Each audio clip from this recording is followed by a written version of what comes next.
things a look and it's possible.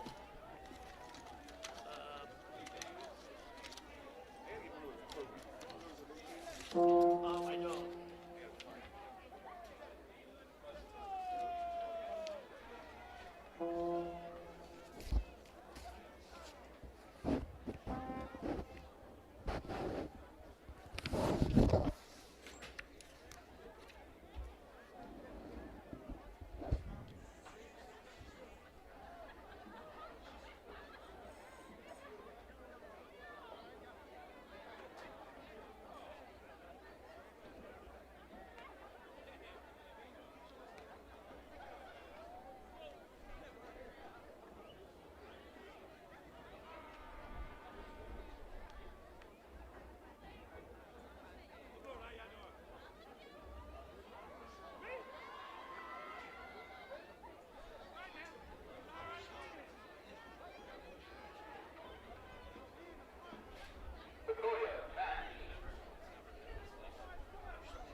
Tell me you're a Britney fan without telling me you're a Britney fan. We'll go first.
We are coming to you live from Plainfield High School in Plainfield, New Jersey, as Varsity Vantage brings you coverage of New Jersey high school football. Today, from Hubstein Field, the Westfield Blue Devils visit the Plainfield Cardinals for their traditional Thanksgiving game. In sports, there are great rivalries. The Mets and the Yankees, the Giants and the Jets, the Rangers and Islanders, the Knicks and the Nets. You can go back even further and you had the Brooklyn Dodgers and the New York Giants, Ali and Frazier. But none of those rivalries are even close to the rivalry between Westfield and Plainfield high schools. The first meeting was back in the year 1900, 121 years ago, when Westfield defeated Plainfield 26-0 in that first meeting. Today, these two teams meet for the 116th time in this illustrious rivalry, live on YouTube TV. And we welcome you to Plainfield High School. I'm Hal Sass. Thanks for tuning in to high school football on this Thanksgiving morning, live on YouTube TV. A happy Thanksgiving to you and yours as we get set for one of the oldest high school football rivalries in America as we take a look at today's matchup. Westfield comes in with a record of 3-6, finished the regular season at 3-5, then lost to West Orange 28-14 in the first round of the high school playoffs. They're coached by Jim DeSarno, now in his 16th season. They feature an offense that's a mix of run and pass. They have a sophomore quarterback in Trey Brown, who's thrown for 878 yards this season, and a tough running back in Justin Colby, who has run for more than 500 yards this season. The defense is led by seniors James Schorber and Jack Price. On the other side, Plainfield comes into today's game with a 5-4 record, led by their first-year coach, James Williams, who with a win will post the first winning record for Plainfield since they went 6-4 back in 2005. Plainfield is a team that looks to utilize their speed game, led by their quarterback, Alameen Watkins, who likes to hand the ball off to quality runners like Samir Cherry and Devon Clark, who both average 8 yards per carry. When they want to throw the ball, watch for the tall guy, Tamir Ellis, to come down with the ball as he leaves Plainfield with 497 yards receiving and 7 touchdowns this year. On the defensive side of the ball, Jaden McIver causes all kinds of havoc, and he's second in tackles to go along with 2 sacks this season. So we are ready to go. The 116th football game between Westfield and Plainfield. And it's coming up next, live on YouTube TV, presented by Varsity Vantage.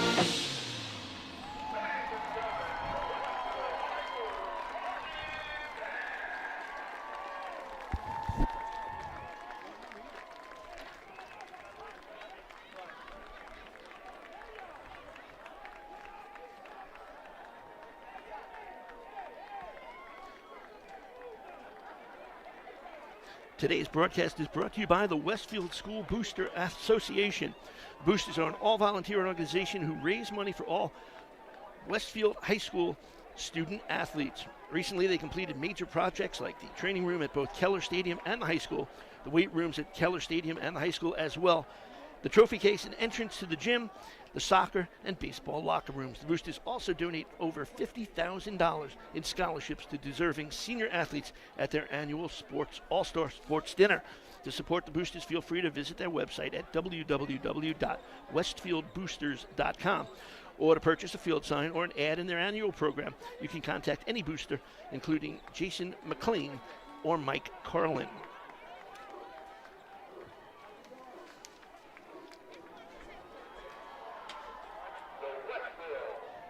Today's live streaming and game film services are provided today by Varsity Vantage. Varsity Vantage is your source for game film, live streaming, recruiting videos, action photography, team yearbooks, senior gifts, and more.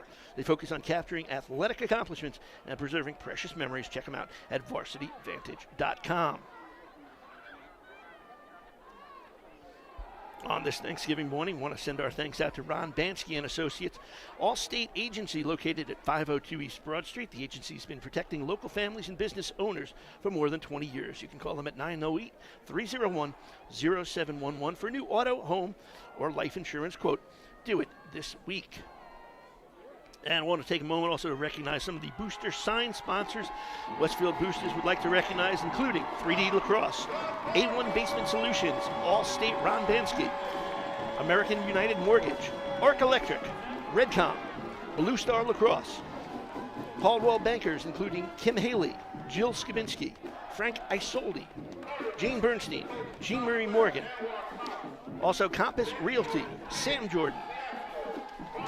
Additional signed sponsors included DBAT, Davis Agency, 5 Star Driving School, Genesis Sports Medicine, Grandpa Joe Memorial, Ince Landscaping Construction, Jag 1, Jersey Cuts, MDVP VIP Joseph DeRosa Practice, and Robert Gorlick from Merrill Lynch, Michael Robert Construction, RBC Marketing Group, Shovelin Mattress Factory, Sold Sisters from Keller Williams, along with Sotheby's, Amber Linsky, the Academy, Triton Plumbing, Heating, AC, Varsity Vantage, and Extra Mile Fitness.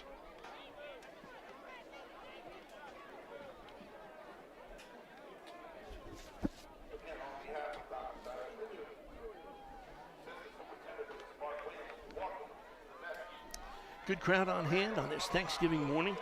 Temperature is perfect for high school football. Current temperature 46 degrees and sunny. Wind out of the west-southwest at 6 miles per hour, and happy to report the chance of rain, 0%. Both teams on the field. The officials walking out to midfield for the coin toss, as the captains from both teams and what also appears like Plainfield's possibly seniors all coming out for this coin toss.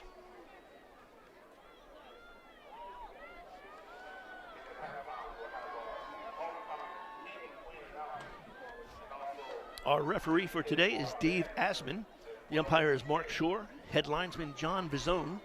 Line judge Wayne Sackman. Field judge Jack Court. Side judge Jerry Picazio. And the clock operator in the booth is Joe Oranchak.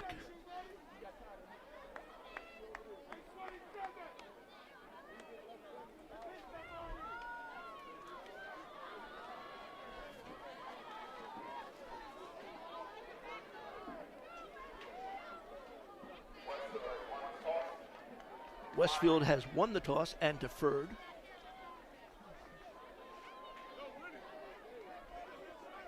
Dave Asman will signal to the crowd.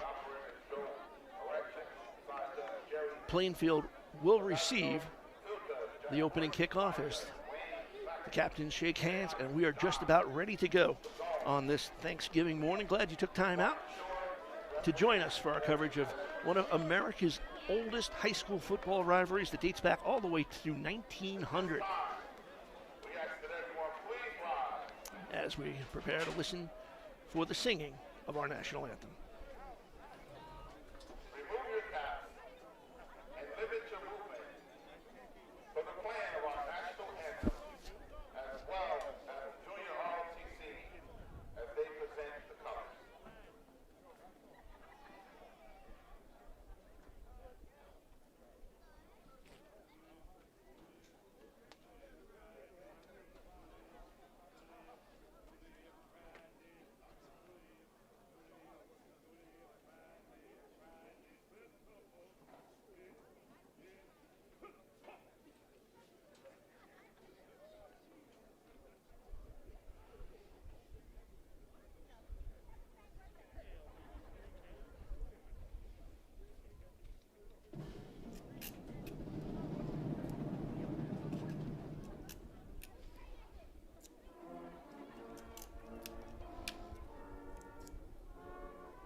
So Westfield in the white jerseys with the blue numbers outlined in red. We're going left to right. Plainfield in the blue jerseys with the red numbers outlined in white. Going right to left. Not too much wind today. Wind at about 6 miles per hour as the kickoff is up in the air from Henry Hipschman. It's a short kick coming near side on the return out to the 33-yard line. Still spinning forward, moving forward with the entire pile all the way out to the 39-yard line. What a strong return that time for Plainfield, as they will go on offense to start today's game. Ball spotted at their own 38-yard line. Plainfield quarterback is number 19, Alameen Watkins. Only a freshman, started the season as a linebacker. Aaron Roach was the quarterback. A couple of injuries happened. They put Watkins in at quarterback, and he's remained there throughout the season. Out of the shotgun with a single back. Watkins steps and throws far side, has a receiver at the 41-yard line for a short gain on first down. The reception made by Aaron Roach, as we mentioned, the former quarterback, comes up with his 57th. Comes up with the reception at the 41-yard line. So a short gain of 3, 2nd and 7 from the Plainfield 41. Again, going single back. They keep it on the ground with the inside handoff. Leon Jones with the carry. Check that. Samir Cherry, number 2, with the carry. Comes in 587 yards rushing, 4 touchdowns this season. No gain on the play. 3rd down and 7.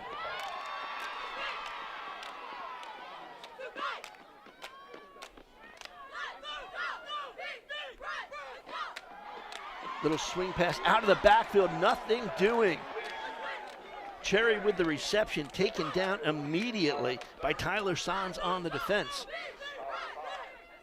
It's a loss of 5, and that sets up a 4th and 12, and Plainfield will punt it away.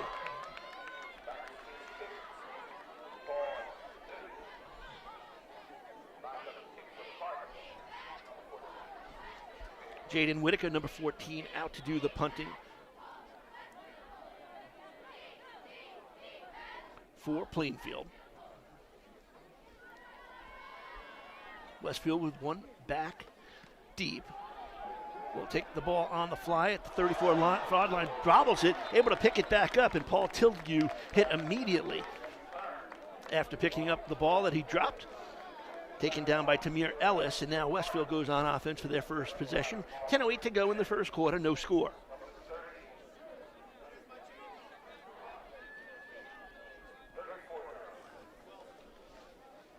So Westfield, who comes in with a record of 3-6 in North 2 Group 5, coached by Jim DeSarno, now in his 16th season. The offense led by the quarterback, Trey Brown, 6'4", 194-pound junior quarterback. They send a man in motion. That's Constantino, number 2. Whistle before the snap, and motion called on the offense. That'll push them back 5 yards. As I mentioned, Westfield coached by Jim DeSarno in his 16th year. Graduate of Pompton Lakes High School in 1987, where he played football, went on to Montclair State. Currently the assistant principal of Westfield High School, married with 3 kids. Doing a great job here at Westfield.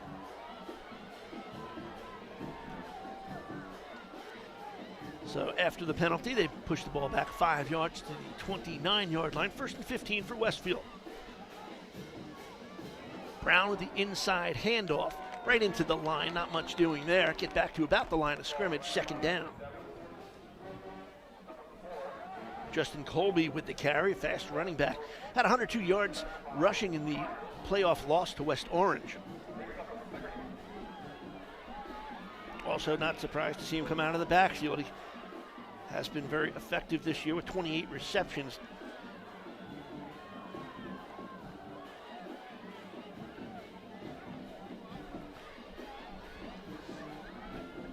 On 2nd down, they send a man in motion and a whistle. Sorrow was in motion, And for the second time on this drive, procedure call against the offense. So some sloppy play in the very first possession for Westfield.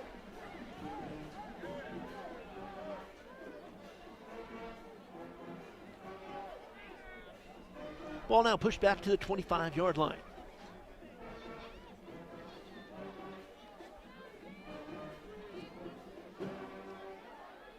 Officials get everything set. 2nd and 19 upcoming for the Blue Devils. 2 receivers near side. They go to the far side, but again, not much there on the quick hitter. That was Colby with the reception.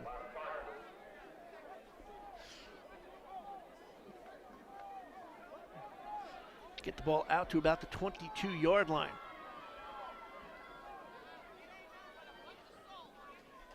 Third and 22 for Westfield.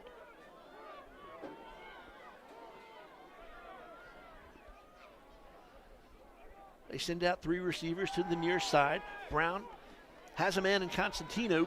Constantino looking for some positive yardage, gets across the 30-yard line to the 32, but he stopped short, 12 yards shy of the first down. So on 3rd down, Westfield will have to kick it away.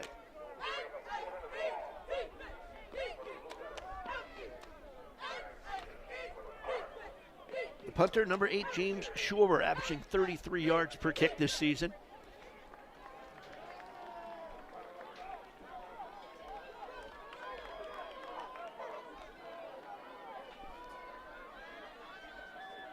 Plainfield should end up with good field position following this kick.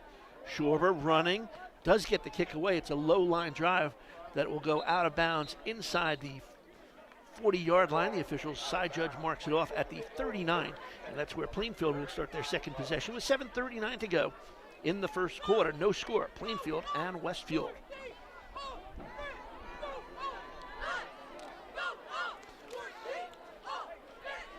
Plainfield comes in 5-4 under first-year head coach James Williams, who took over for Don Sofakanik.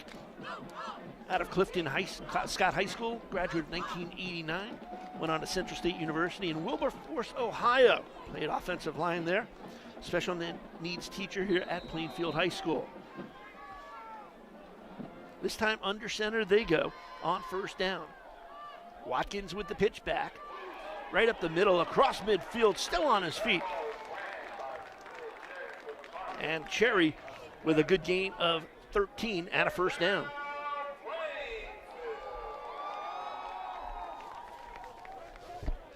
So the first time either team has crossed midfield today on the nice run that time by Cherry. Cherry not big, 5'8", 150 pounds. Looks kind of small standing next to Watkins, who's 6'1". High snap, Watkins goes up and gets it. Flag thrown right at the line of scrimmage. On the reception is Ellis, but this one might be coming back. And we'll await the call from Dave Assman.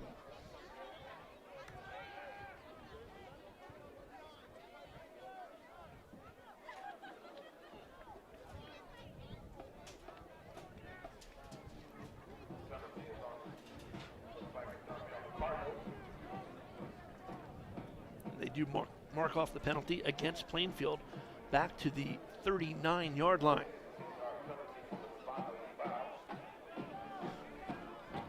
So they will repeat 1st down.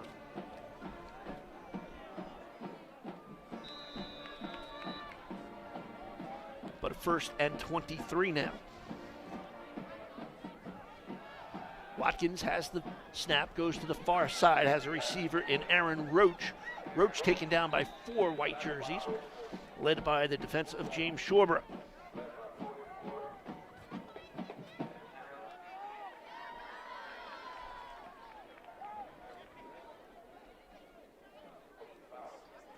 Pickup of 7. 2nd and long now for Plainfield. Again, single back. Pressure coming from the line. Watkins throws it downfield looking for a receiver, and it's going to be a wrestle for the ball. Who comes up with it? And it is intercepted. Owen Shackle, his third interception of the season as he went up and wrestled the ball away from the intended receiver. And our first turnover of the game.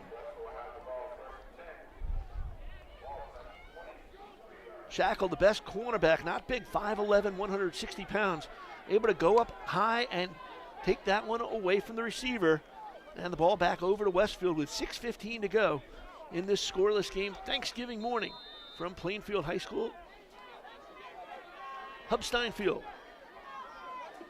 They start at their own 23-yard line following the interception. On the ground they go. Short pickup there as they go right up the middle. Justin Colby with the carry. Short gain on the play of 1, 2nd and 9.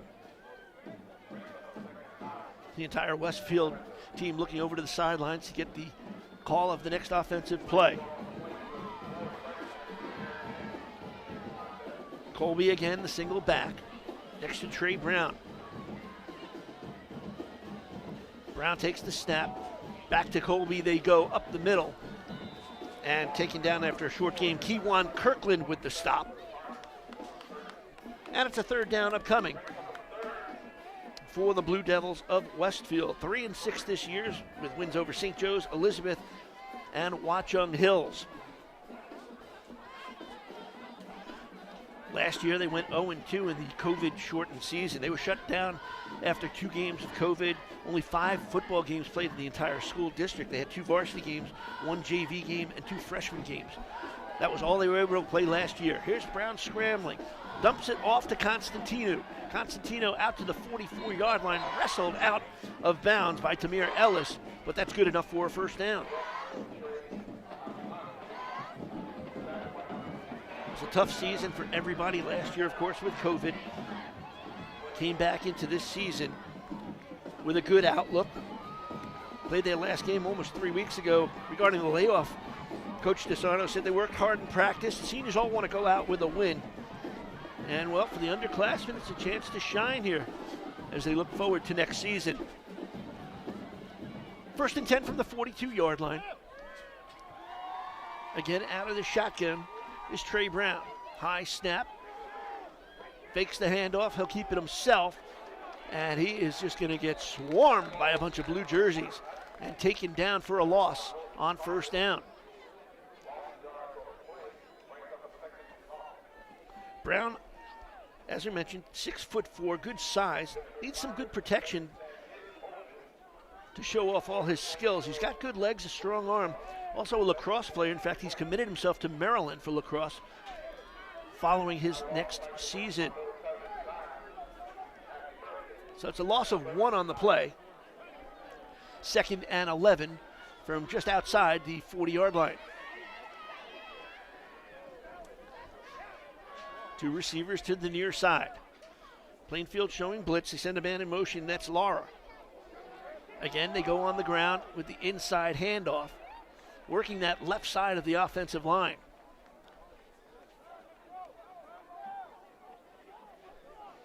Colby with the carry out to the 47-yard line. So it's a 3rd and 5 upcoming for Westfield.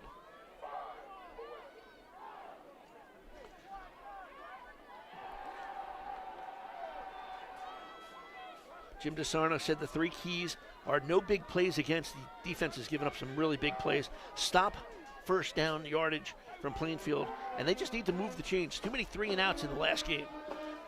On the keeper is Brown. He gets across the first down marker, and that will move the chains as he gets out across the midfield to the 48-yard line. Good enough for another Westfield first down.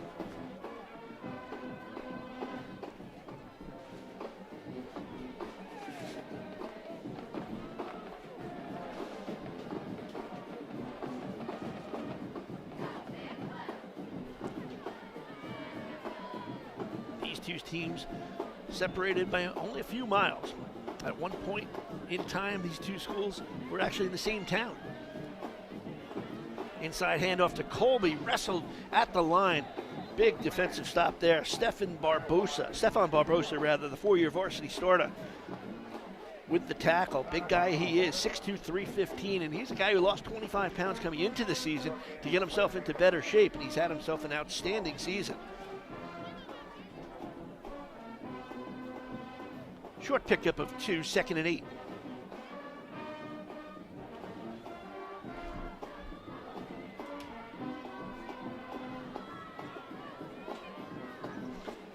Brown this season, 88 for 153 passing attempts, 878 yards, 4 touchdowns, and 6 interceptions. Rolling to his right, looking downfield. Short pass is intercepted, picked off by Aaron Roach. Roach just stepped in the lane and comes up with the interception, and both teams have had passes intercepted, turnovers tied at 1 apiece, and with 1:49 to go in this first quarter. Plainfield back on offense following the Roach interception. They call him the General. He is a leader on and off the field. So they get the ball at the 44-yard line of Plainfield to start this offensive set. Single back again, high snap. Get the ball down into the hands of Cherry, bouncing off a couple of players out to the 46-yard line. It's a gain of 2, 2nd and 8.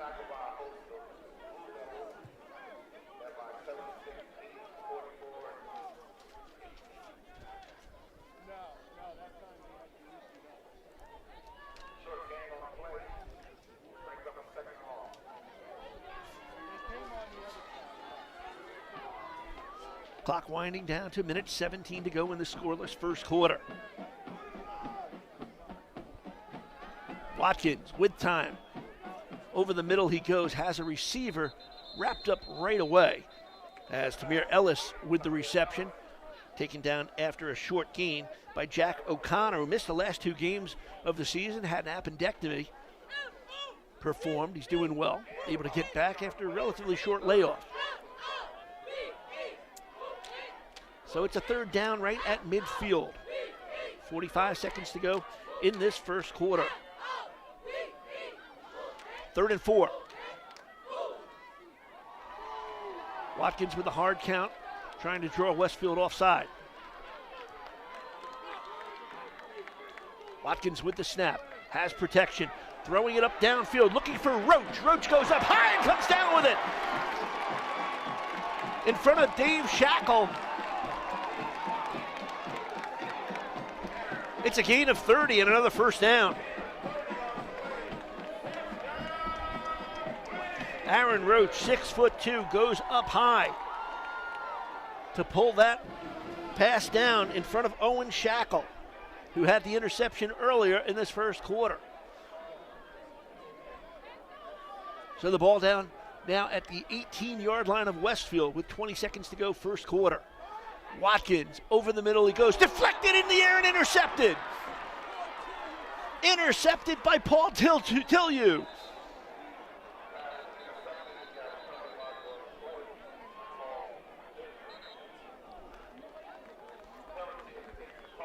There is a flag on the play. We will wait and see the call if the flag was before or after the interception. Paul Tillieu going up and getting it. On the deflection.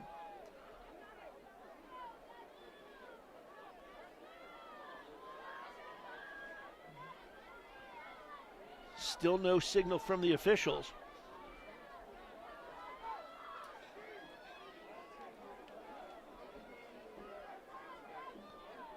But the Westfield offense is on the field with 11 seconds to go. Starting from their own 20-yard line. Should be the last play of the quarter. On the ground they go. Not much there this time again for Colby, who's had a hard time finding any kind of running room. And that will take us to the end of this first quarter. So 2 interceptions thrown by Plainfield, 1 by Westfield.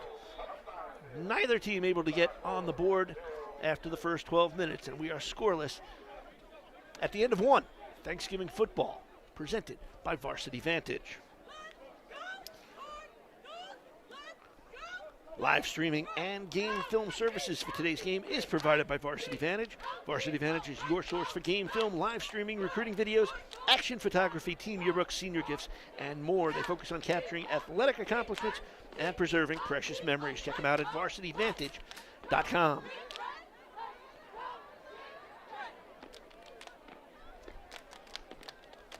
And while we have a minute, Varsity Vantage would like to recognize the Westfield boys and girls soccer teams who they provided the game film and photography services for this season. What a year it was. The boys team coached by Eric Shaw. They notched their 100th coaching victory, his 100th coaching victory rather, during the season. And the girls team coached by Alex Schmidt. Both teams won the Union County tournaments by defeating their rival Scotch Plains. And Varsity Vantage would like to extend a special congratulations to the girls team who finished 21-0-1, winning the conference, county, sectional, and Group 4 championship, and finishing as the number 1 ranked team in the state. Last time Westfield girls soccer ranked number 1 in New Jersey at the end of the season, all the way back in 1989. Congratulations to them.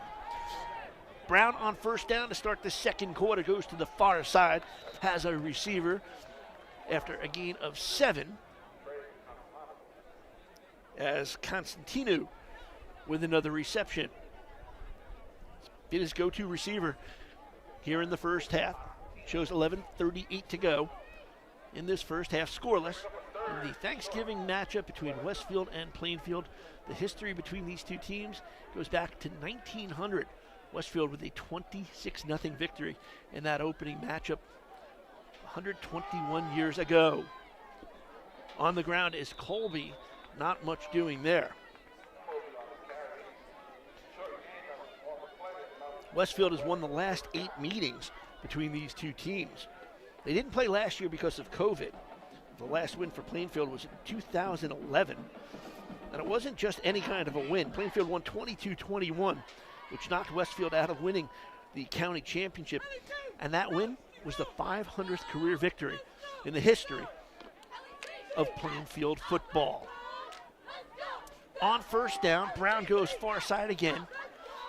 They're just picking apart short distances as Constantino with another reception and a gain of 8, 2nd and 2.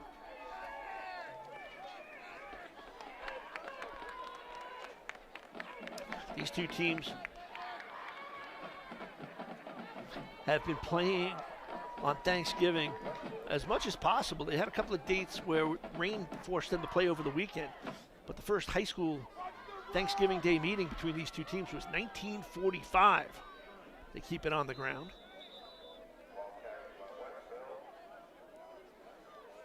And the name Hubstein that the field is named after, an illustrious person in the history of Plainfield sports. He was the first athletic director. He was a football coach, hockey coach, basketball coach. He did it all.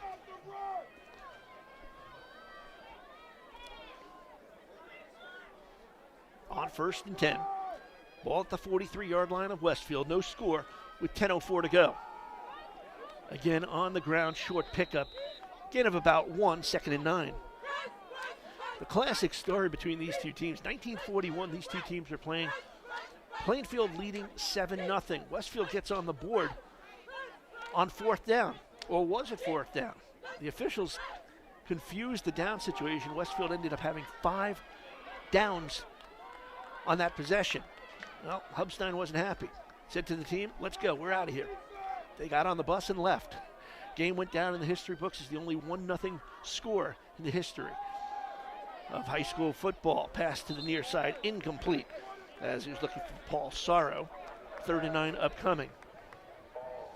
So the teams didn't play in 42, 43, then in 45 they got back, in the first Thanksgiving Day football game was played back in 1945.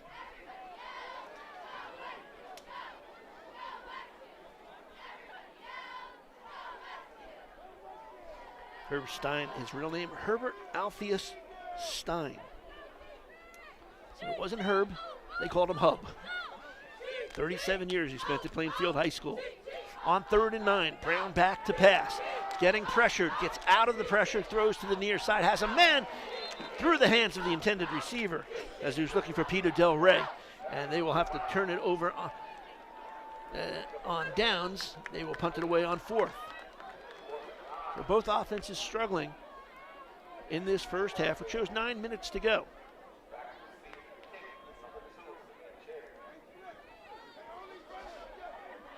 Second punt for Westfield.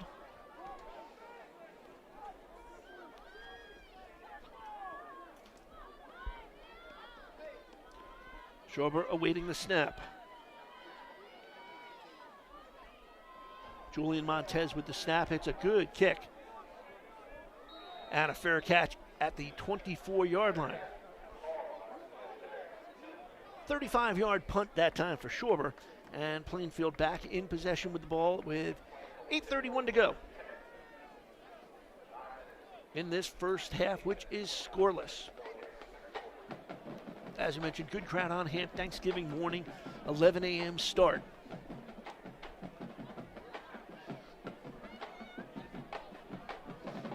As these two teams continue this rivalry, 63, 45, and 7. Westfield leads in the history of these two storied franchises.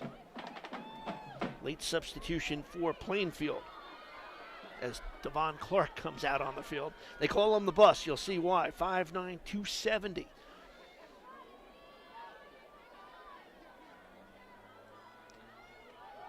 He leads the way for the block of Samir Cherry's rush as he gets across the 30-yard line.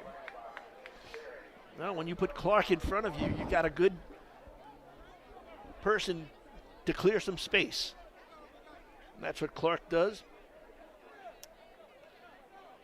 Clark can also run the ball, averaging 8 yards per carry with 247 yards on the season, but a flag was thrown on the play, and this penalty marched back against Plainfield as the Cardinals are called for the penalty.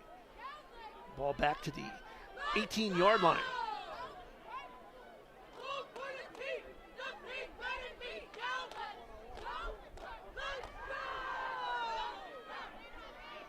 So they'll repeat first down. Watkins to the air, he goes high, pass deflected, and it's a good thing that that ball was deflected by Tamir Ellis, or that ball probably would have been intercepted. 3 white jerseys in the area, and if Ellis doesn't get his hands on that and deflect the ball away, that ball probably would have been intercepted. Both quarterbacks have thrown interceptions today. Plainfield with 2 interceptions thrown, and Westfield with 1. Second and long for Plainfield. Full house backfield. They go to Clark, barreling his way forward across the 20-yard line to the 23-yard line. Sets up a 3rd and 11.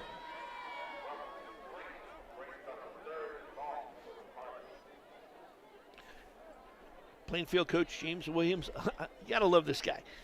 Loves the game, loves coaching, loves these kids. Said to him, give me the 3 keys today. He said, well, 3 things. Fast, smart, and physical. They want to play fast. They want to run hard. They got to play smart. No penalties. And they've got to play physical against this Westfield team. Really comes down to winning the line of scrimmage. On 3rd and 11, Watkins to the air. Has a man on the far side and across the 35-yard line. Good enough for a first down. As Samir Cherry comes up with the reception. So that'll move the chains. 1st and 10, ball spotted just inside the Plainfield 35-yard line. Again, 2 receivers near side. Clark in the backfield with a quick hitter right up the middle, wrapped up after a gain of about 4. Max Romano in on the stop. So one big guy against another. Clark at 270. Romano at 6 foot, 310 pounds. But Clark with that good push, they give him a gain of 4 out to the 39-yard line. 2nd and 6. Clock continues to run. 5:40 to go in this first half. We are scoreless from Hubstein Field in Plainfield, New Jersey.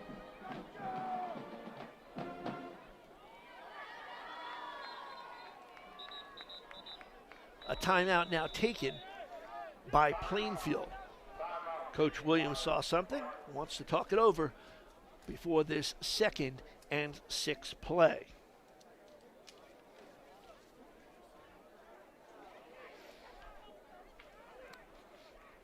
Again, we have to thank the Westfield Booster Association who bring you this broadcast. Boosters, an all-volunteer organization who raise money for the Westfield High School student athletes, recently completed major projects, including the training rooms at both Keller Stadium and the high school, as well as the weight rooms in both facilities, the trophy case and entrance to the high school gymnasium, the soccer and baseball locker rooms. Boosters also donate over $50,000 in scholarships to deserving senior athletes at their annual all-sports dinner. You can support the Boosters. Feel free to visit the website at www.westfieldboosters.com. Want to purchase a field sign or an ad in their annual program? You can contact any booster, or you can contact Jason McLean or Mike Carlin. Great job by the Boosters. Every high school gets such support by the community, and you see the community coming out today here in Plainfield. Stands on the near side are pretty much filled to capacity, and on the other side, fans from Westfield have come out. You see a lot of former players come out on this Thanksgiving morning to see their friends and their old coaches and teammates. On 2nd down, delayed handoff. Here's Cherry. Close to the first down. It all comes down to the spot as he got across the 45-yard line. Good enough for another first down.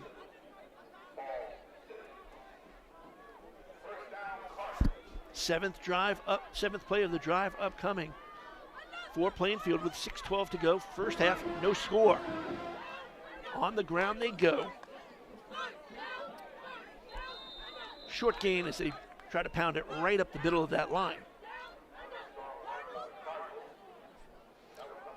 Yasir Wyatt with the carry. 5'7", 150-pounder. So not the biggest of running backs. Unless you put Clark out there. Kind of makes up for some of the difference in the weight.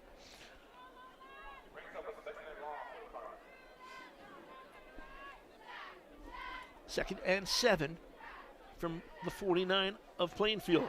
Again on the ground they go. Flag thrown after a pickup of 2 by Cherry.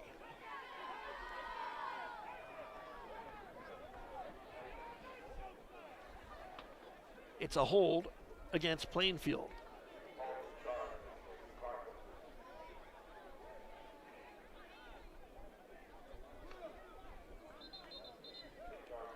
Plainfield with a good offensive line. Left tackle McIver, left guard Cordoba, center Jaquie Walker, Barbosa, and Singleton. On the right side of the line, Coach Williams talking with the officials. That's Dave Asman, the referee with the white hat. Ball pushed back to the 41-yard line of Plainfield. They'll repeat 2nd down with 5:23 to go in this scoreless first half.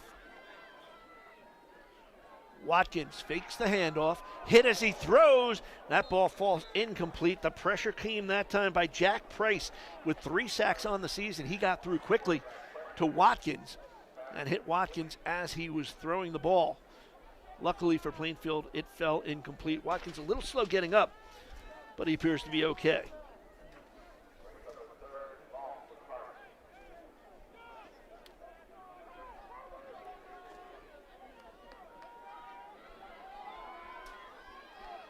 Third and 15.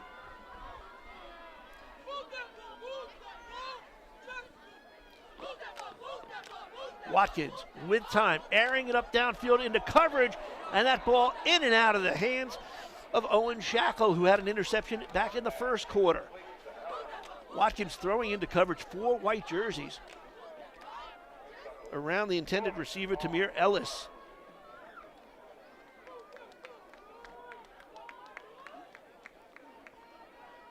So they will have to punt it away.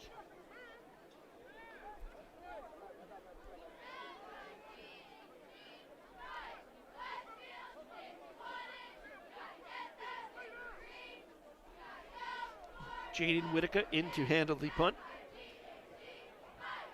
Tamir Ellis is the long snapper.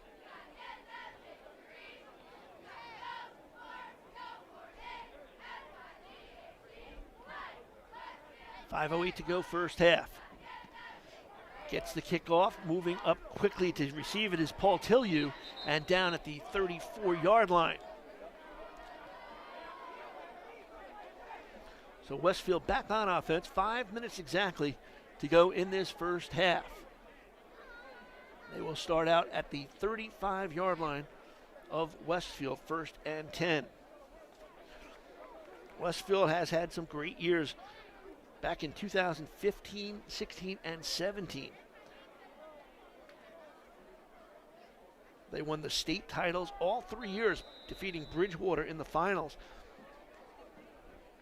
2017, that championship game gave them a 37-game winning streak. They started the streak actually on Thanksgiving of 2014. They won all 3 years undefeated.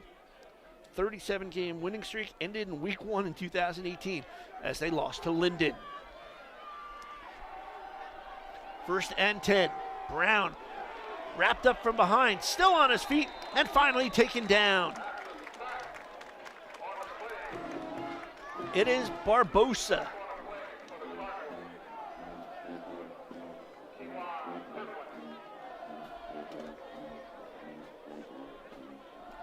So a big loss on the play as Brown went back. He was grabbed by the ankles, was still on his feet, tried to get away, but could not. So the big sack, it's a loss of 7. 2nd and 17 now as the clock runs at 4:20 to go first half. Brown takes the snap, looking far side, has a man, complete to Constantino, still on his feet and wrapped up from behind and taken out of bounds just outside the 46-yard line. That's good enough for a first down. Constantino came in with 28 catches for 315 yards and 1 touchdown. 3-year varsity player. Will be going to Stevens Tech for lacrosse as he starts college in the fall. 4:06 to go. Westfield with the ball at the 47-yard line, 1st and 10. They go with a single back. Brown to the near side looking for Constantino. That ball falls incomplete. 2nd and 10 upcoming for Westfield. Coach DeSarno talked to me about the rivalry. He says, look, we're close towns. We know each other. He loves the tradition. Loves Thanksgiving. All the kids back from college, you'll see a lot of them. Gets to see some former players, which is always nice to see. Colby for a gain of 5 across midfield. A flag on the play. Again, we'll await the call. Clock stop, 3:55 to go first half. This one will go against Westfield. Westfield had a couple of penalties early in the first quarter. 2 procedure calls, which pushed them back a bit.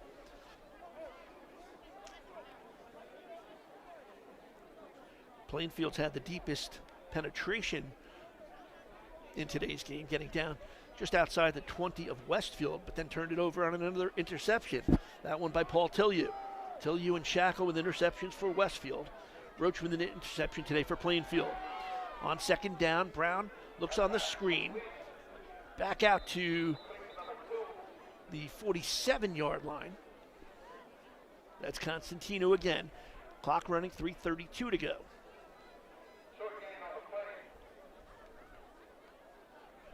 Westfield still with all 3 timeouts remaining here in this first half, which shows 3:20 to go. Brown, the quarterback. His father, Dave, played for the New York Giants. He was a first-round supplemental pick back in 1992, a 10-year career, 6 years with the Giants, 4 years with the Arizona Cardinals. Threw for over 10,000 yards and 44 touchdowns. Downfield they go, and this one is intercepted again. It's Cherry with the interception. Turnovers now 2 apiece. Plainfield excited as they get the ball back with 2:58 to go following the interception.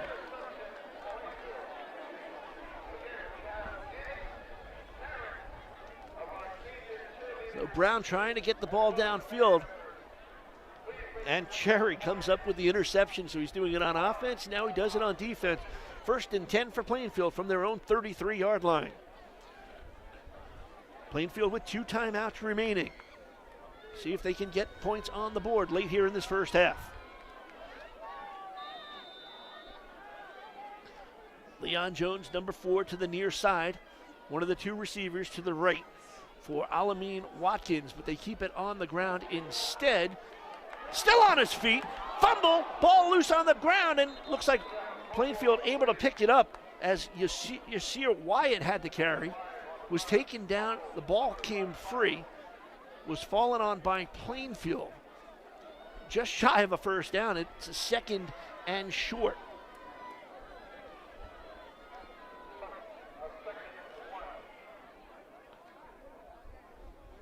At the Plainfield 42, 2:24 to go. Taking a lot of time to get this play call. Watkins under center.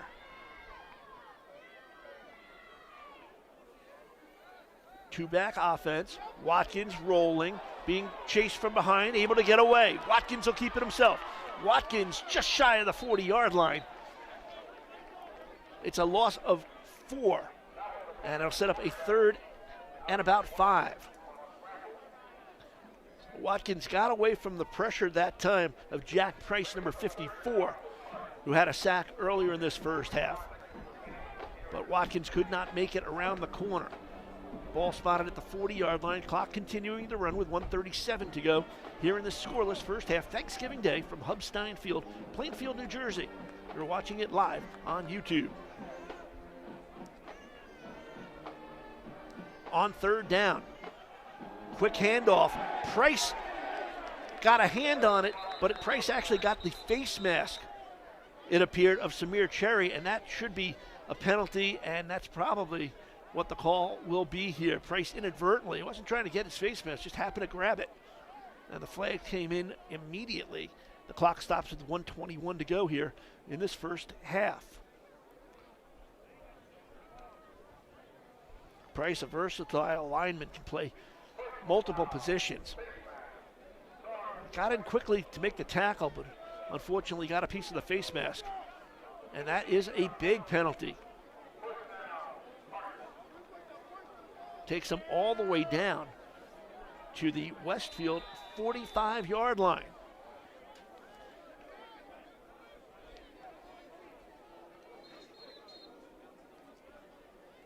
And a timeout now taken by the officials.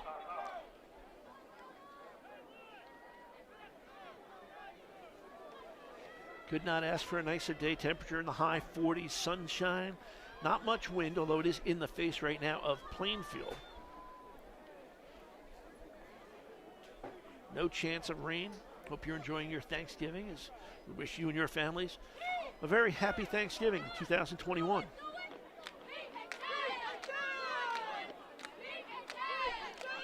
James Williams on the sideline, being informed of the situation by one of the side officials, as the ball spotted at the 45-yard line of Westfield with 1:18 to go in this first half.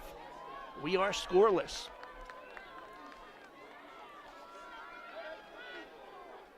Watkins looking downfield, has a man, a flag is thrown, ball goes down when he hit the ground. It was Ellis with the reception, but he might have pushed off while the ball was in the air. We will wait and see the call. The officials at the 20-yard line.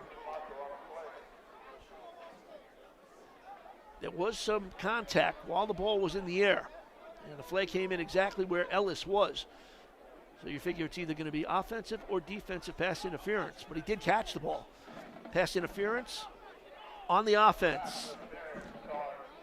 So with 1:08 to go, that big pickup gets marked off. What would have been a 26-yard gain now turns into a 15-yard loss, so a 41-yard difference because of that penalty. That hurts. Now, both teams have turned the ball over twice in the air, 2 interceptions by each club. And now Plainfield faced with first and long. Watkins being chased by Price will keep it on the ground himself. Watkins across the 45 to midfield, still on his feet. Watkins finally wrestled down at the 44-yard line. Paul Tillieu, number 22, finally helped bring him down after a big pickup. But a flag again on the play back at the 35-yard line at the line of scrimmage.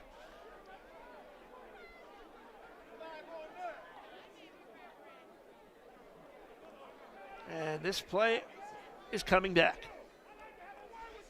45 seconds to go in this scoreless first half. Plainfield and Westfield, 121 years ago, the first meeting between these two schools, one of the oldest in the United States, the history of high school football rivalries. The oldest rivalry, Norwich Free Academy in Norwich, Connecticut against New London High School, dates back to 1875 as the penalty marked off against Plainfield all the way back to the 25-yard line. Scoreless ties not unusual between these two teams. They've met 115 times. There have been 7 ties in the history of these two teams meeting. 6 of those ties were scoreless ties. So now Plainfield with the ball at the 25-yard line, handed off to Cherry. Cherry on his feet, battling his way for a gain of about 2. Not much you can do on 1st and 40. Clock down to 20 seconds to go.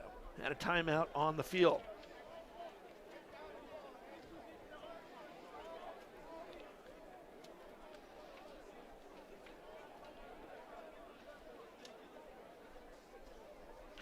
I got to give thanks out to Martin Cox from from Plainfield, the historian who graduated from Plainfield High School and does such an amazing job in keeping the tradition and the records together for Plainfield.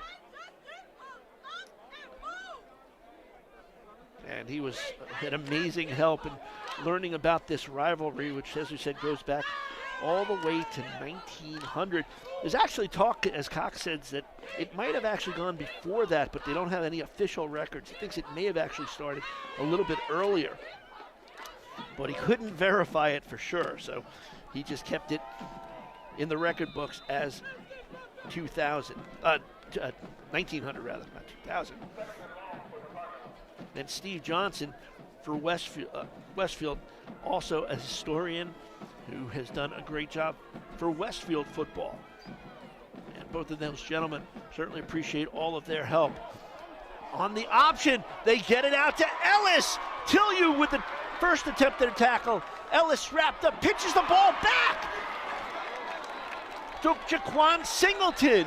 And with 8 seconds to go, Westfield able to call timeout. So a little razzle-dazzle. As they get the ball downfield, Ellis, as he was being wrapped up, pitches the ball back to Jaquan Singleton, and a timeout on the field.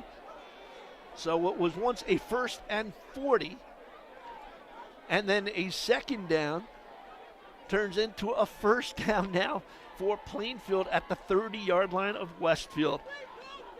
You couldn't script this one, folks. Well, Ellis is the big guy, 6'4", 230-pounder, one of the captains, big rugged receiver. He's the kind of player the coach says checks all boxes.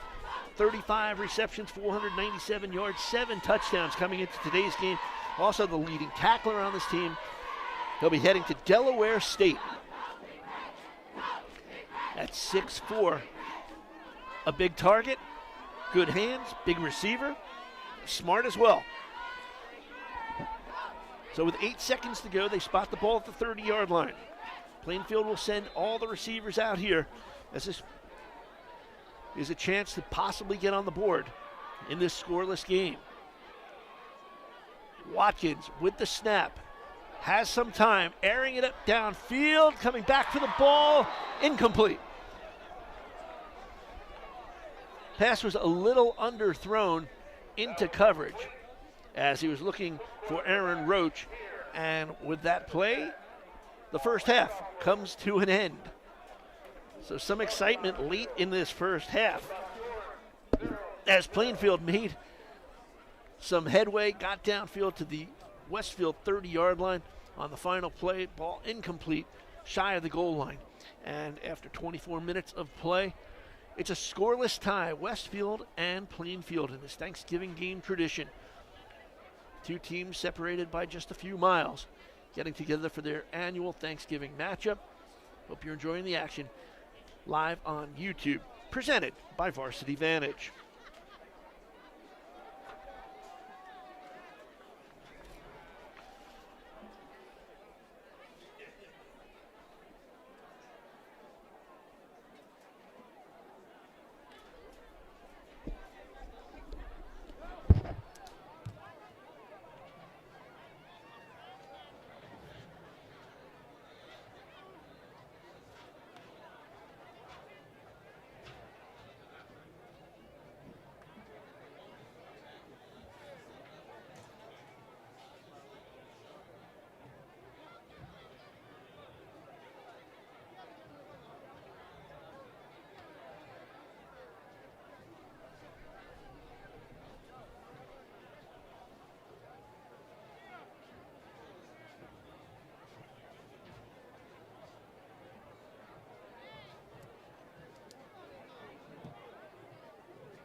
back at Hubstein Field in Plainfield, New Jersey.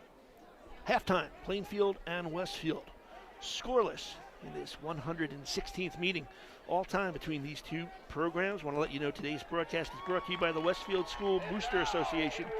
The Boosters are an all-volunteer organization who raise money for the Westfield High School student athletes, recently completing major products like the training rooms at both Keller Stadium and the high school, as well as the weight rooms in both facilities. The trophy case, the entrance to the gym, the soccer and baseball locker rooms. The Boosters donate over $50,000 in scholarships to deserving senior athletes at their annual all-sports dinner. To support the Boosters, feel free to visit their website at www.westfieldboosters.com or to purchase a field sign or ad in their annual program. Contact any booster or Jason McLean or Mike Carlin. Want to thank the people at Varsity Vantage, live streaming and game film services for today's game provided by Varsity Vantage. Varsity Vantage is your source for game film, live streaming, recruiting videos, action photography, team yearbooks, senior gifts, and more. They focus on capturing athletic accomplishments and preserving precious memories. Check them out at varsityvantage.com. I want to also thank Ron Bansky and Associates Allstate Agency, located at 502 East Broad Street. The agency's been protecting local families and business owners for more than 20 years. Call them at 908-301-0711 for a new auto, home, or life insurance quote this week.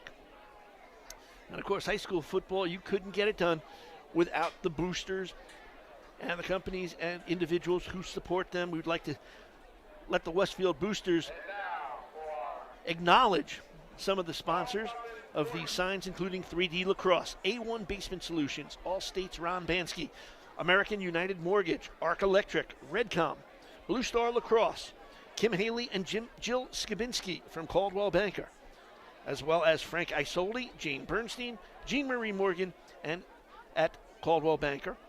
I want to thank Sam Jordan from Compass Realty, DBAT, the Davis Agency, 5-Star Driving School, Genesis Sports Medicine, Grandpa Joe Memorial, Ince Landscape Construction, Jag 1, Jersey Cuts, MD VIP Joseph DeRosa Practice, Robert Gorlick from Merrill Lynch, Michael Robert Construction, RBC Marketing Group, Shovelin Mattress Factory, Keller Williams, the Soul Sisters, Amber Linsky from Sotheby's, The Academy, Triton Plumbing, Heating, Air Conditioning, Varsity Vantage, and Extra Mile Fitness.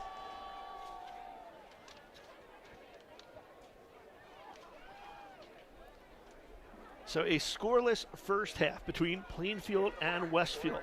Both teams with 2 interceptions apiece, as Shackle and Paul Tillieu with interceptions for Westfield. Aaron Roach and Samir Cherry coming up with interceptions for Plainfield in that first half. Both offenses really struggled to move the ball in that first half. Westfield had some chances, but the turnovers hurt them. And for Plainfield, they were in the same situation. They got down inside the 25-yard line before an interception ended that drive. And Plainfield moving downfield on that very last possession of the first half, getting all the way down to the Westfield 30-yard line, and on the final play of the first half, a pass fell incomplete at about the 5-yard line. That was the only real deep penetration by either offense in that first half of play. The defenses have done a decent job. A lot of running up the middle. Nobody's been able to really dominate the offensive line to open up any real big holes. Defensively, both teams were strong in that first half.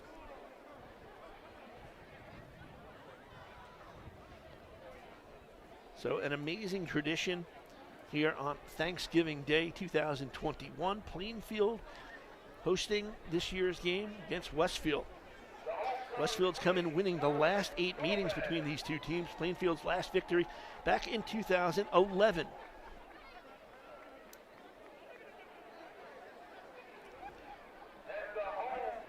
Westfield's won 11 of the last 12 meetings between these two schools.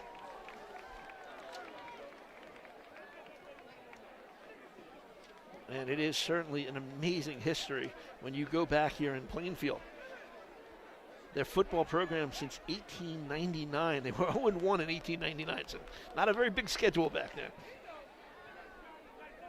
And they've continued year in, year out, and this great rivalry starting back in 1900. Westfield with a 26-0 victory in that initial meeting with these two teams back in 1900. Back in 2014, Westfield came away with a 6-0 overtime victory. And the last real streak that Plainfield's had for winning games, 2003, 2004, 2005. 9-7, 40-0, and 9-0 victories in those 3 years. And then since 2006, it really has been all Westfield. And when you look at this complex here at Plainfield, Hub Stein, what a history. Coached football. He was the first athletic director in the school history. Coached ice hockey, coached basketball. Coached here from 1921 to 1935. Had a record of 77, 38, and 14. Hub was inducted into the New Jersey Sports Football Hall of Fame back in 1992. We've had an illustrious coaching history that goes back. The first known coach was a gentleman whose last name was Doggett. He coached from 1910 to 1912, where he went 11-5-3. But the program has continued its strong tradition. This year coming in with a record of 5-4. And as I mentioned, if they win today, this would be the first winning season since 2005, where they went 6-4 that year. Coach Williams said you really can't just look at numbers, though, to determine whether it is indeed a winning season based on just record. In his first season as head coach, James Williams has done a great job. Has him at 5-4. And he said, when I pointed out to him this would be the first winning season since 2005, he said, I don't look at it that way. This is a winning season. Whether we win or lose today, it definitely is a winning season. And Plainfield, a very young team. A team that really in the next 2 or 3 years has a great future, including their quarterback, Alameen Watkins, who's only a freshman. They do have a JV program, so you hope to get some players developing in that JV program and working their way up to the varsity. But James Williams, as I mentioned, first-year coach. He graduated Clinton Smith High School in East Orange back in 1989 and Central State University in Wilberforce, Ohio. Wore number 74 in his days on the field. Special needs teacher here at Plainfield High School. He took over for Don Solfakanik as the head coach.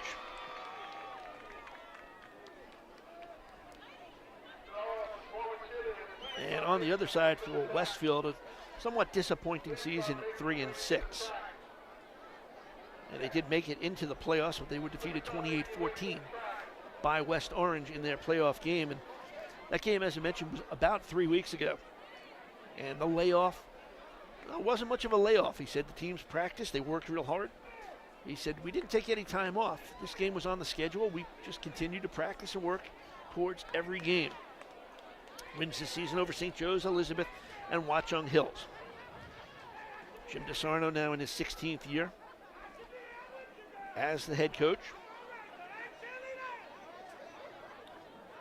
One of the top players that he coached was Owen Kessler back in 2015 and 2016 on those championship teams, the state titles against Bridgewater. He's now at Georgetown, one of the proud high school alumni of Westfield.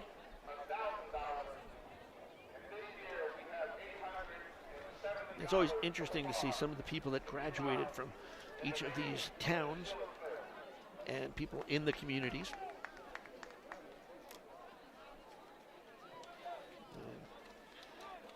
Butch Wolfolk played for the Giants, one of the biggest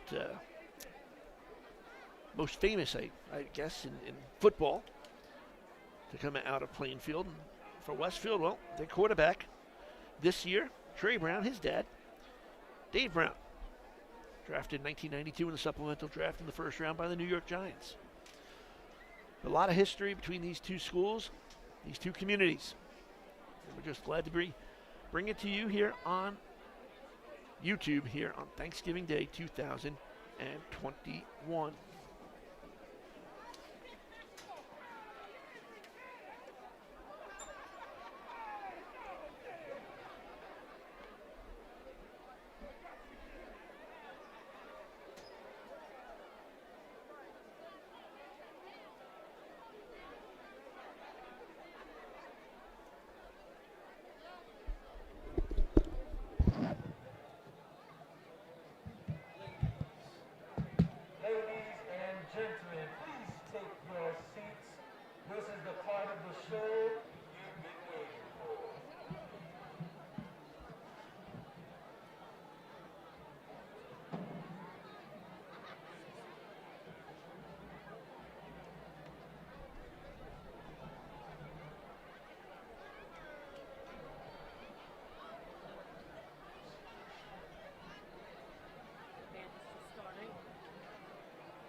Plainfield, New Jersey, precision marching, electrifying sounds, pride, heart, and soul, led by drum majors, Sade Polar and Mr. Kenny Vega.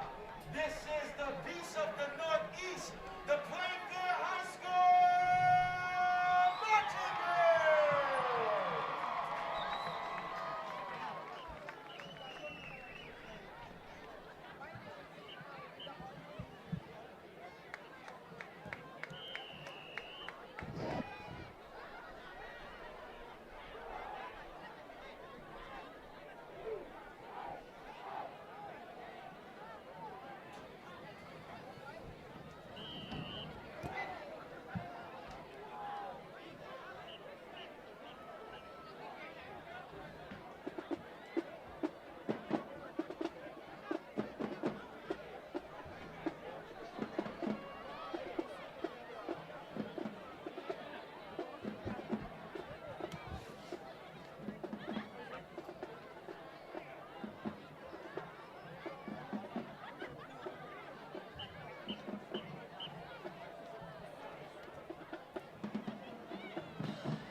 Gentlemen, give it up, give it up, give it up, give it up! And now, under the direction of and choreographed by our Director of Auxiliary Units, Miss Shakira Davis, the exquisite gems will perform the music of Miss Missy Elliott, Lose Control.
to the P-Funk drum line under the direction of Mr. Siobhan Thomas and Mr. Jeremy Parfait. This is the P-Funk drum line doing tunes.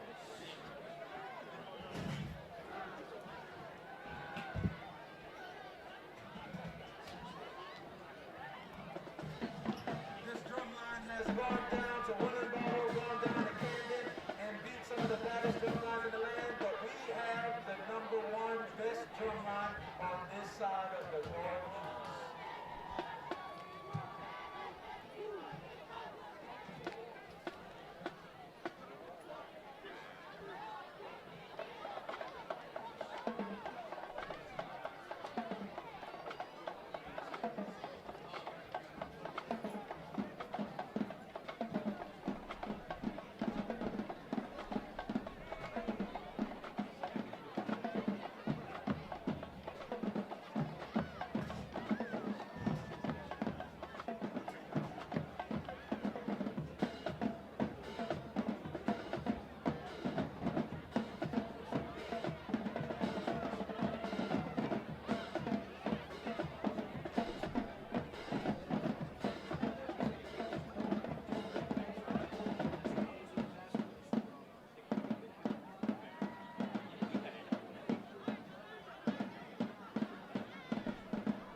And we welcome you back to Hubstein Field here in Plainfield, New Jersey on Thanksgiving morning 2021. These two teams getting together, their annual Thanksgiving matchup.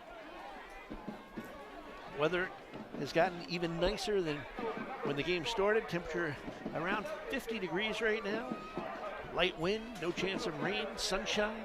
And I certainly hope you're enjoying this Thanksgiving Day with you and your families as we send out our best wishes for a happy Thanksgiving to you and yours. Scoreless game at the half, Plainfield and Westfield. 121 years ago, this meeting of these two teams started back in the year 1900. Westfield won that initial contest 26-0. This is the 116th meeting between the two teams. Westfield holding a 45-7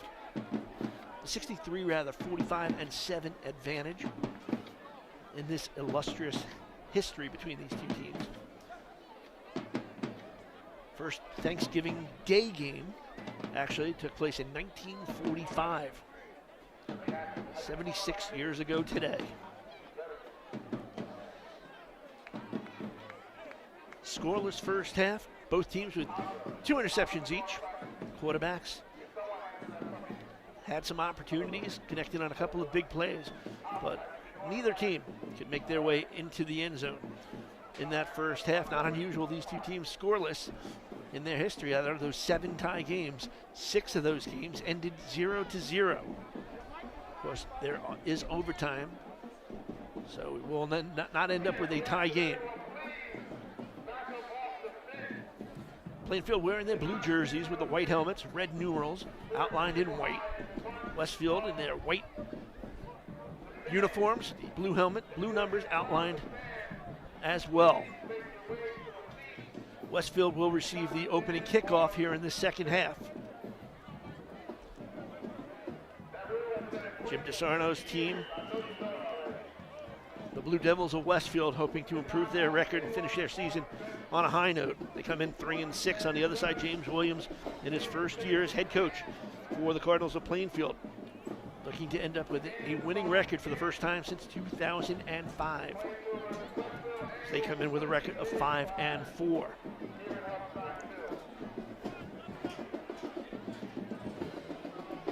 Certainly want to thank the Westfield School Booster Association and Ron Bansky Allstate Insurance for their help in making today's game happen, as well as Varsity Vantage, who provide live streaming and game film services for today's game. Varsity Vantage is your source for game film, live streaming, recruiting videos, action photography, team yearbooks, senior gifts, and more. They focus on capturing athletic accomplishments and preserving precious memories. You can check them out online at varsityvantage.com.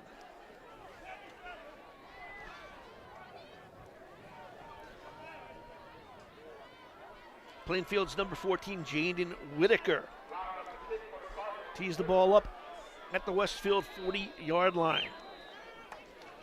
At the Plainfield 40-yard line, rather. A little squib kick picked up by a lineman as Gabe Dayon, number 58, comes up with that squib kick. And Westfield will start the second half with possession and good field position. In that first half, nobody actually had field position that started off across midfield. But they'll start off 1st and 10 from the Westfield 37-yard line. The quarterback is number 17, Trey Brown. Goes with a single set in the backfield. Brown looking to pass, rolling out, keeps it himself across the 40-yard line, still on his feet to the 45, across midfield. Here's Brown. Brown still on his feet across the Plainfield 45, finally taken down at the 43-yard line of Plainfield. Kewan Kirkland comes up with the stop. But a gain of 24 on first down for the quarterback, Trey Brown. Brown has rushed the ball effectively this year. Came in with 230 yards on the ground and 2 touchdowns, and that run will be the longest of the year for him. on 1st and 10. They hand the ball off. This is Colby, wrapped up from behind. Again, number 27, Kewan Kirkland with the stop.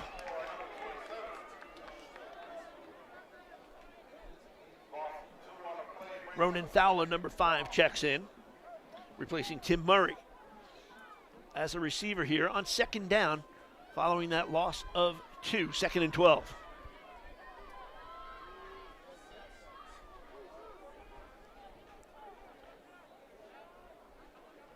From the Plainfield 45-yard line.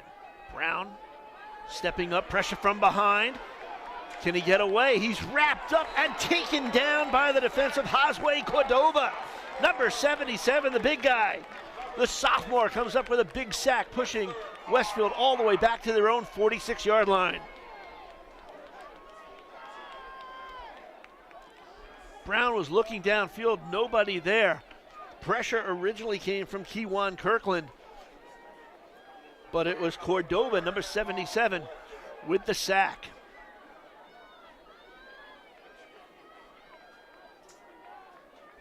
Loss of 8.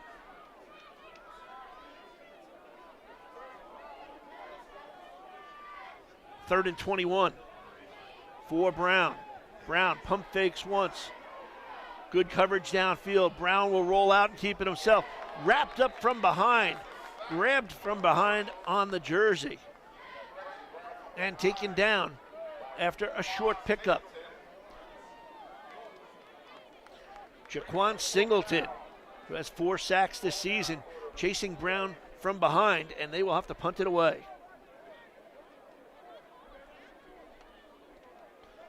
James Schorber to handle the kicking duties for Westfield. Ball spotted right at midfield.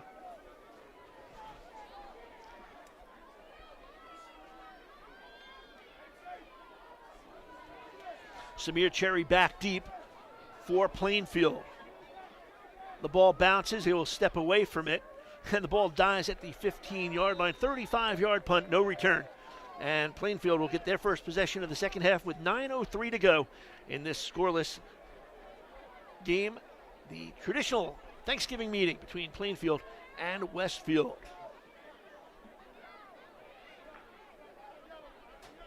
So Plainfield on offense. They are led at quarterback by Alameen Watkins, the 6'1" freshman. Smart quarterback, sees the field well. Started the year as a defensive end as Aaron Roach was the quarterback.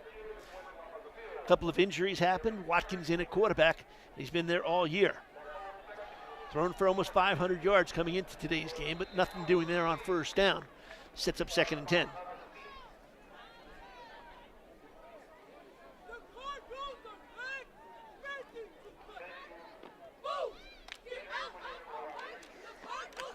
Excellent crowd on hand on this Thanksgiving Day. Stands on the near side, the Plainfield side. Pretty much filled to capacity. A lot of people standing as well. Watkins with a little screen pass, and not much doing there as the defense read it well.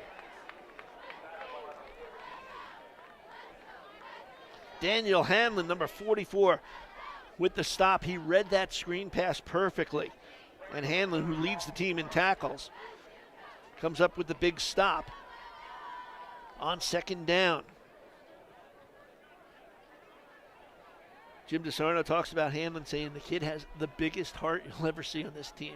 He just loves this game of football. On 3rd down and 14. Watkins rolling out, throws near side, has a receiver, going to be close to a first down. It all comes down to the spot as Roach comes up with the reception. No signal yet on if it is or isn't a first down. It is very close to the 25-yard line. And the officials signal is Dave Asman, the referee, signals that it is indeed a first down for Plainfield. Now the officials coming in to talk about it. It all comes down to the spot, so whoever the side judge on that play decided the ball is out, as Jerry Picasio made that call.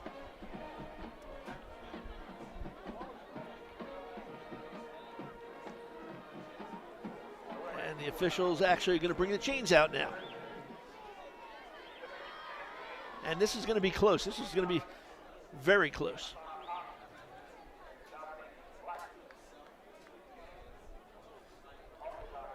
They will stretch those chains, and they are going to be short. So big decision right now for Plainfield coach James Williams on 4th and inches. Does he keep the offense on the field, or does he bring the punting unit on? Big decision in his first ever rivalry game between these two schools.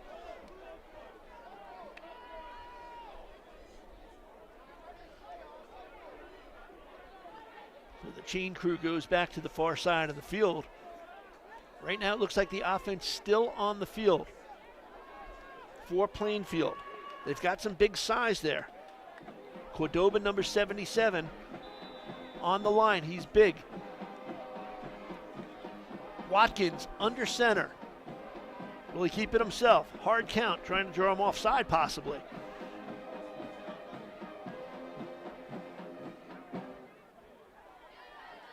They do run the play. Watkins hit from behind. The ball is loose. The ball comes loose. Wyatt comes up with it for Plainfield on the fumble. Wyatt running to the far side. Still trying to get to the first down marker. It will be close again. They stop him short. And on downs, the ball goes over to Westfield.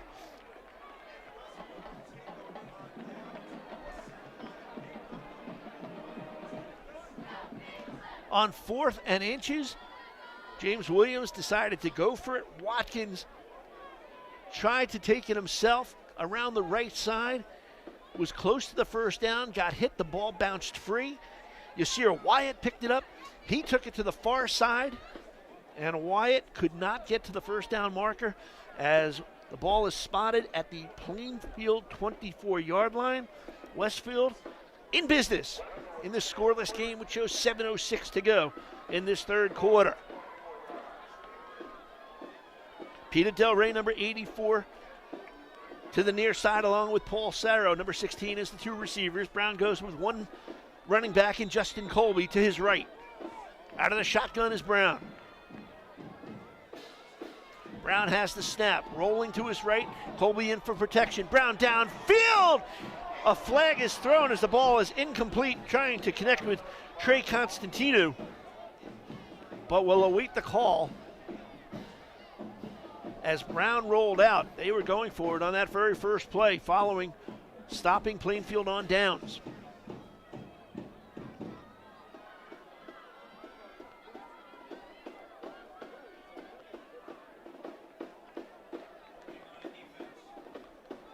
Holding on Plainfield.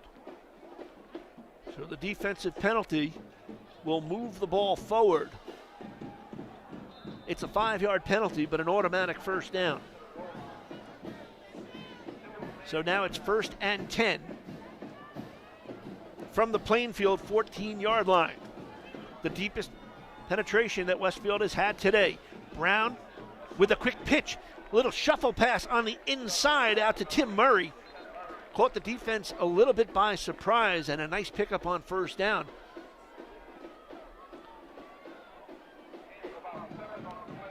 Close to a first down. We'll try to see where the actual spot is. Nope, they actually backed it up a bit. They're going to be shy, but still a good pickup on first down as the ball now inside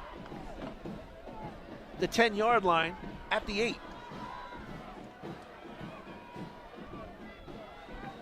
Give them 6 on the play. 2nd and 4. Again, Colby in the backfield. Takes the handoff from Brown. Goes to the far side. Colby cuts the corner. And he's shy of the goal line. But it is good enough for a first down. It'll be 1st and goal now for the Blue Devils. The quick handoff to Colby. And the ball now spotted at the 1-yard line. 1st and goal.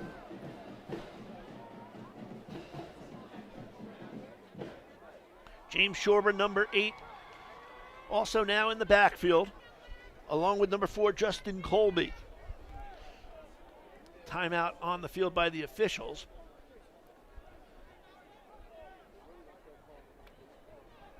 Looks like they've got everything figured out on the field. Ball spotted just outside the 1.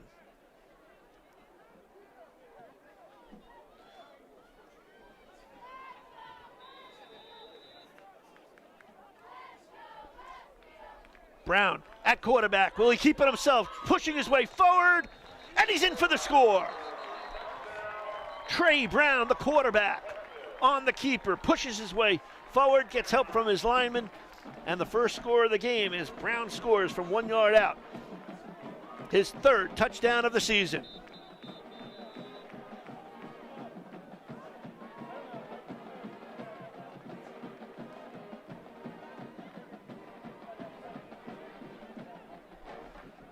Player down for Plainfield, down by the goal line, but Brown able to take the snap with that good size, 6'4", 194 pounds, able to push his way forward. Got help from his own offensive line as they pushed him as well. Didn't have too far to go. And in for the score. First score of the game, 6-0 right now. Westfield in front with the extra point in front of us. While they attend to the injured player, I want to thank Ron Bansky and Associates Allstate Agency, located at 502 East Broad Street. Agency's been protecting local families and business owners for more than 20 years. You can call them at 908-301-0711 for a new auto, home, or life insurance quote. Do it this week. And, of course, the Westfield School Booster Association, who does so much for the athletes here. They bring us this broadcast, and the Boosters are an all-volunteer organization to raise money for all Westfield High School student-athletes. Recently completed major products like the training rooms at both Keller Stadium and the high school, as well as the weight rooms at both the stadium and the high school. The trophy case and entrance to the gymnasium, the soccer and baseball locker rooms. Boosters also donate over $50,000 in scholarships to deserving senior athletes at their annual all-sports dinner. To support the Boosters, feel free to go on their website at westfieldboosters.com. or to purchase a field sign or an ad in their annual program, contact any booster or Jason McLean or Mike Carlin. Now the injured player for Plainfield is Jaden McIver, 3-year varsity player who was injured on that touchdown run by Brown. So on for the extra point for Westfield is Henry Hipsman. For the extra point, line drive kick, and it's good. So Henry Hipsman, who's now 8 for 9 on extra points this year, gives Westfield a 7-0 lead.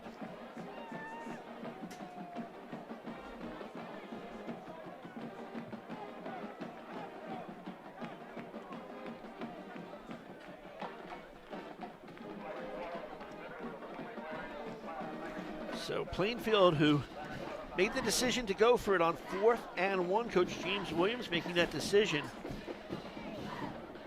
at their own 24-yard line. Has a lot of confidence in his club. But the quarterback, Alameen Watkins, trying to get that first down, ball poked out of his hands. You see Wyatt came up with it, but credit the Westfield defense as they tracked him down just shy of the first down and had great field position. And it was a 4-play, 24-yard drive that took all of 1 minute and 3 seconds.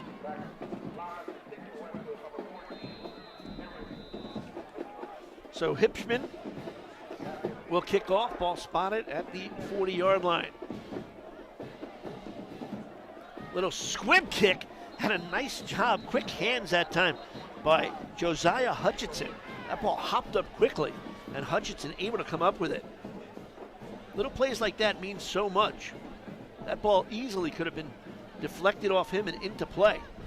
And now Plainfield with good field position as they start off 1st and 10 from their own 46-yard line, trailing 7-0 following Trey Brown's 1-yard touchdown run and the Hipsman point after.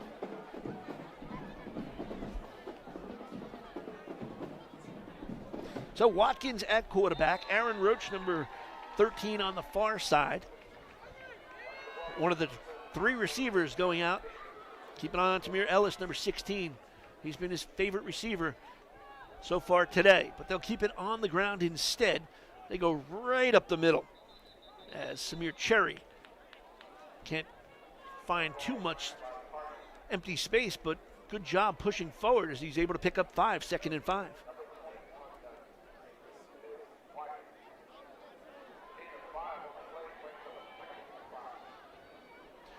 Cherry and Wyatt in the backfield now for the freshman quarterback, Alameen Watkins. Watkins has thrown for over 500 yards this season at quarterback. Under center with 2 backs. Fake the handoff to Wyatt. Looking downfield. Jump ball. Taken down by Jameer Ellis. Tamir Ellis inside the 20.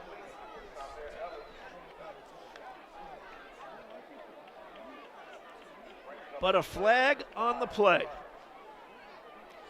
And again, it looks like Plainfield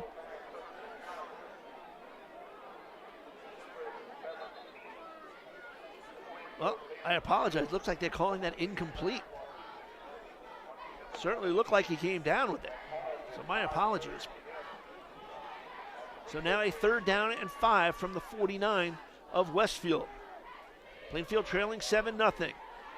Rolling out. Watkins, a little contact there. No flag. They were looking for something from the referees, but no call comes as the pass goes incomplete. Intended for Jaquan Singleton. So another 4th down situation upcoming for Plainfield. And this time they'll decide to punt it away on 4th and 5 as Whitaker, number 14, comes out to handle the punting duties. Paul Tillieu back deep for Westfield, standing inside his own 25-yard line.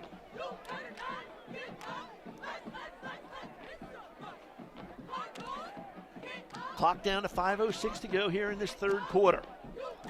7-0, Westfield in front. Thanksgiving Day, 2021.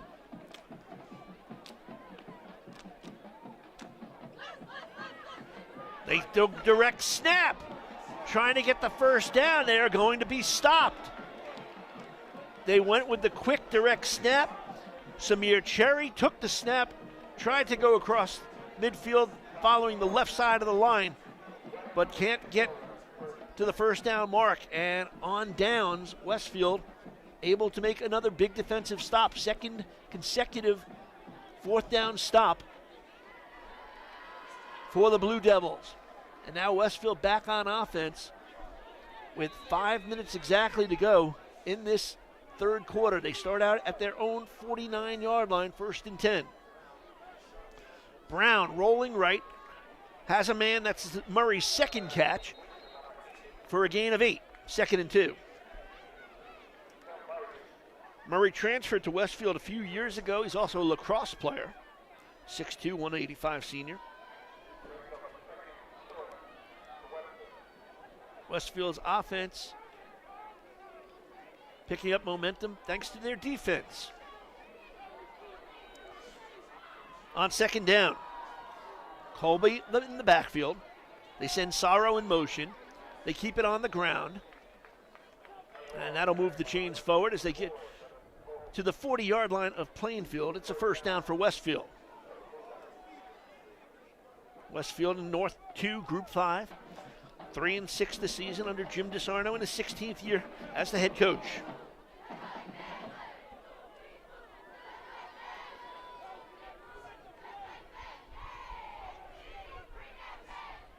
From the Plainfield 40-yard line, Brown rolling to his right. Short pass again to Murray. He juggles it and gets back to just about the line of scrimmage, 2nd down.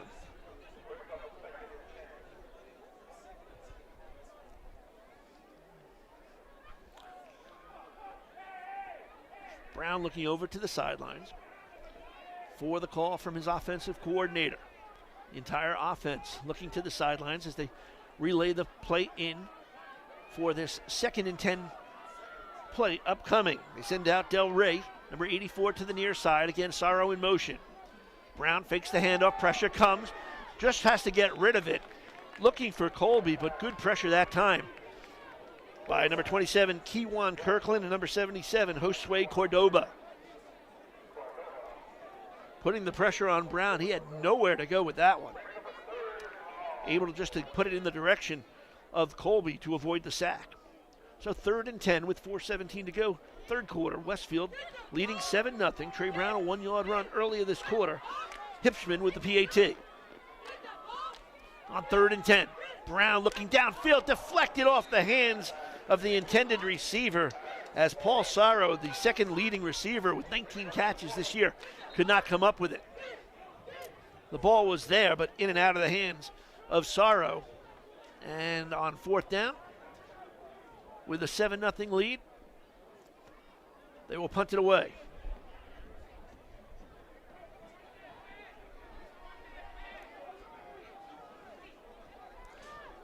Ball spotted just inside the 40-yard line.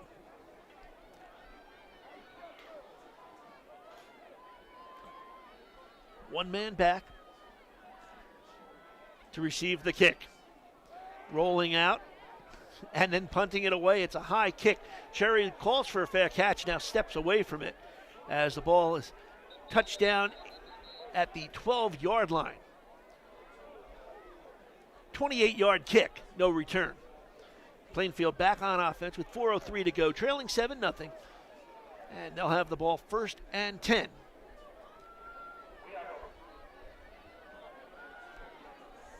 As they spot it at the Plainfield 12-yard line.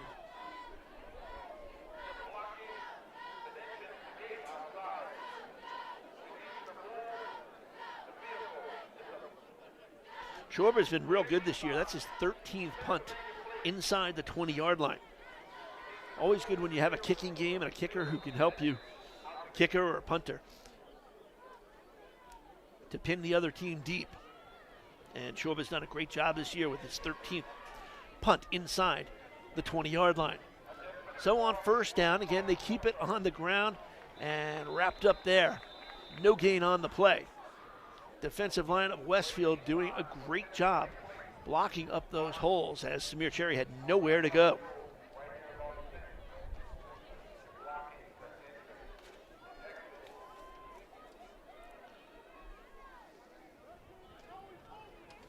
Gain of about 1, call it 2nd and 9.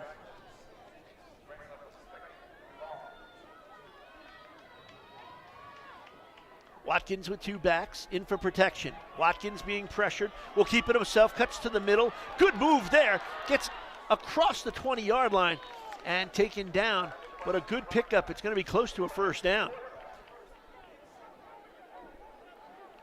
James Schwarber, number 8, in on the stop, along with Sanu Glasgow, number 21.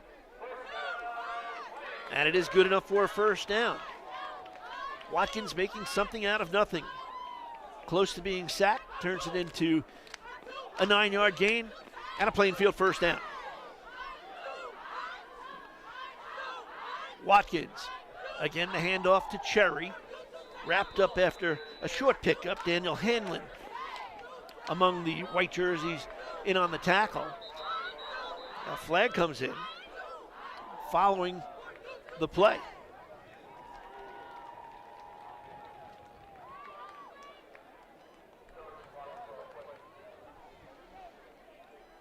The officials talk it over. A personal foul, dead ball foul, called on Plainfield.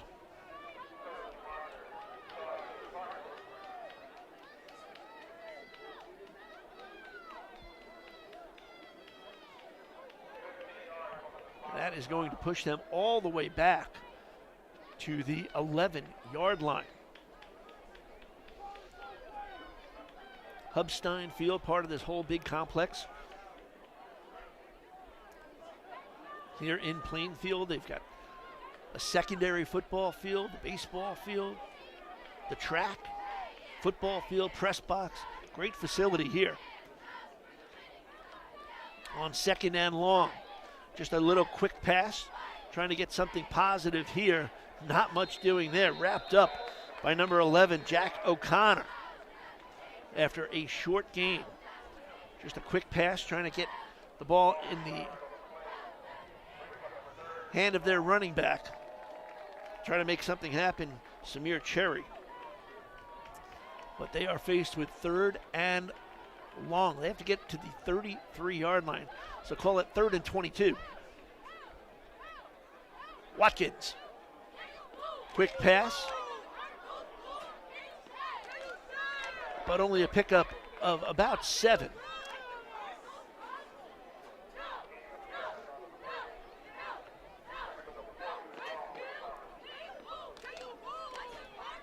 And they will have to punt it away.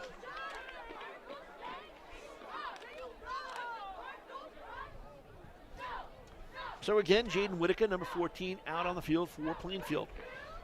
Westfield again should get great field position. Paul Tillieu back at the 47-yard line of Plainfield. So a big turning point here with 1:12 to go. Whitaker has the snap. Low kick. Tillieu would like to get to it. But he's just going to let it go out of bounds as it goes out of bounds at the 44-yard line. 45-yard punt, thanks to a very friendly bounce. And Westfield still with good field position. They'll start out 1st and 10 from their own 44-yard line with 1:01 to go. In this 3rd quarter, Westfield in front, 7-0. Trey Brown, the quarterback for Westfield, with a 1-yard run to complete a 4-play, 24-yard drive that took 1:03. Henry Hipschman with the point after. And it was all set up by a 4th and 1 defensive stop by the Westfield defense. So Brown back at quarterback, number 17, Trey Brown. Flag is thrown before the start of the play. It's going to either be an illegal formation or movement on the offense. It'll set them back 5 yards, 1st and 15 upcoming. Quarterback Dave Brown, who played for the Giants, is the father of Trey Brown. Dave Brown in the pros for the Giants wore number 17. His son, Trey Brown, number 17.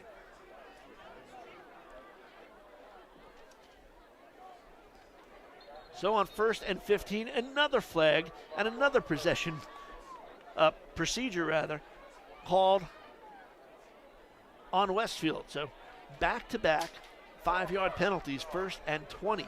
So it started out as very good field position at the Westfield 44. They haven't even gotten a playoff, and they're 10 yards deeper. 1st and 20 now, upcoming.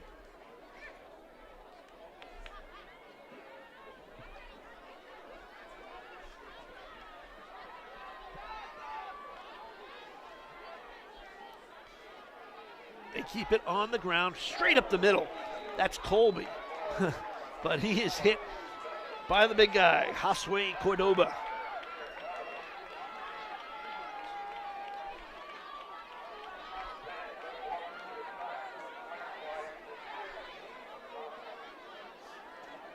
Tamir Ellis on defense goes over to the sidelines to talk to the coaches, see what kind of formation they're going to want to put in front of Westfield on a 2nd and 16 play. Brown rolls out, has a man, that's Murray, become a favorite receiver here in this 3rd quarter, but it's only a pickup of 3. Sets up 3rd and long. Clock winding down to 10 seconds to go. And that'll probably be the last play of this 3rd quarter.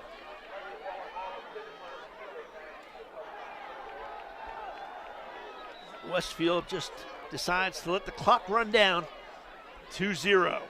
So 3 quarters in the books on Thanksgiving Day 2021. Westfield and Plainfield in their annual Thanksgiving meeting. The 116th meeting all time between these two schools. We'll head into the 4th quarter with Westfield leading 7-0. As you watch high school football, presented by Varsity Vantage.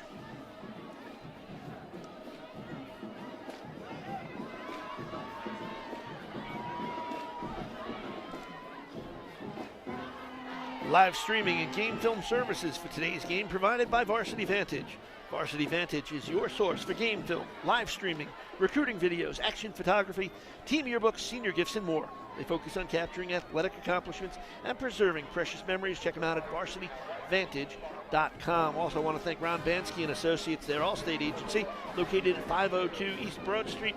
Agency's been protecting local families and business owners for more than 20 years. You can call Ron at 908-301-0711 for new auto, home, or life insurance quote. And of course, got to thank all the booster sign sponsors, and of course the Westfield School Booster Association, who does so much for the students, athletes at Westfield. They've done a great job fixing up facilities. They donate scholarships, over $50,000 in scholarships to deserving senior athletes. Great job by them as well. Brown rolling out in trouble, hit from behind. They'll say it was a forward pass as it falls incomplete. Brown took a big hit in the back as he got rid of that ball. But on downs, they will have to punt it away. Brown pressured from behind, took a big hit, but he's okay. Able to get off the field on his own power. That was a big hit. Plainfield's defense really doing a nice job here in the second half, putting pressure on Brown. It was just that one decision and the one defensive stop that's been the big difference in this game, which led to the only score, the 1-yard run by Brown. And Westfield with a 7-0 advantage as they will punt it away. Bit of a high snap. Shorba able to punt it away. Ball bounces free and is down after a 33-yard punt. So Plainfield needs to get the offense in gear here. 11:42 to go in the fourth quarter, trailing 7-0. First and 10 from the 27-yard line of Plainfield. I'm Hal Sass. Hope you're enjoying our coverage of high school football presented by Varsity Vantage. Live on YouTube. A happy Thanksgiving to you and yours. Hope you're enjoying your day.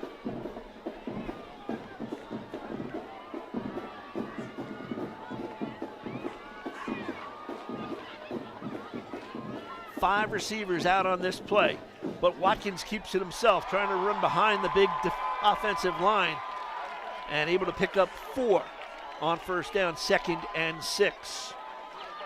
Harrison Grom and Jack O'Connor in on the stop for Westfield. Plainfield going to have to speed up the offense a little bit. Still plenty of time to try to tie this game up. On 2nd and 6, Watkins kind of short-armed it, and it falls incomplete.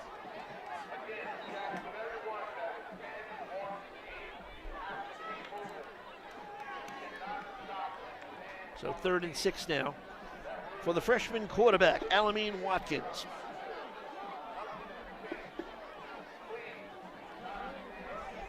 Clock stop with 11:06 to go in the fourth.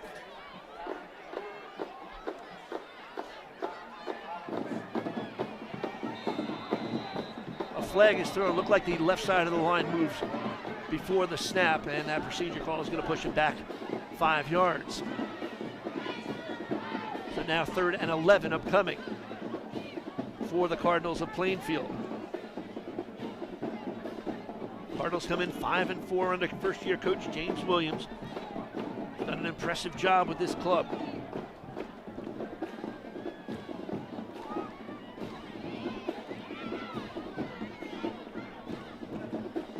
Again, nobody in the backfield. Empty backfield for Watkins. Watkins airing it up, looking downfield, has a man, and it's caught by Samir Cherry at the 46-yard line.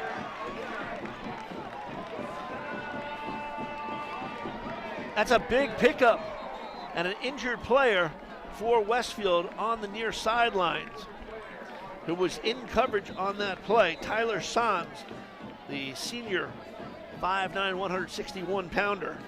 Small, tough guy. He's a wrestler. He went up on that play there and seems to take the worst of that collision.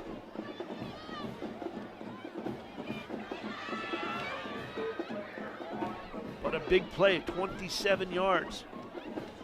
As San's still down on the sidelines on the near side.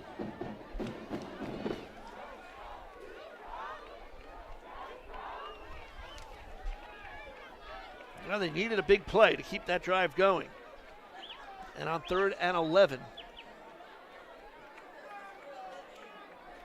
they were able to get it done.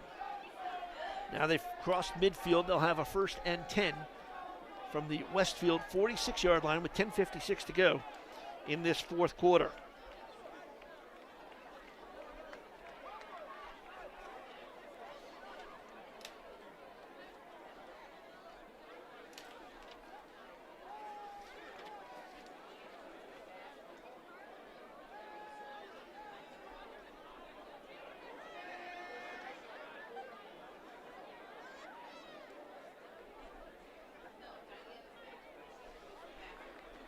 That's good to see.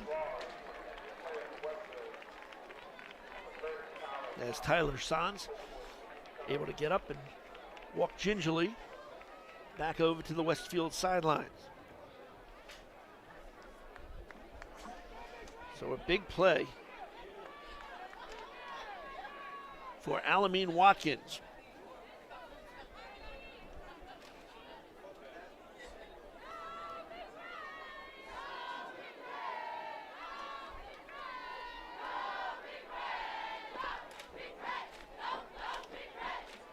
So the officials waiting for Sanz to make it to the other side of the field. This last meeting between these two teams, 2019, Westfield with a 24-0 victory.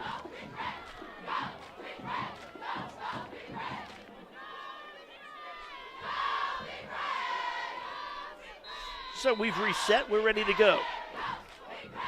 Watkins on 1st down, plenty of time. Watkins cannot find anybody and is wrapped up by the defense of Westfield. Max Romano, number 73, in on the sack.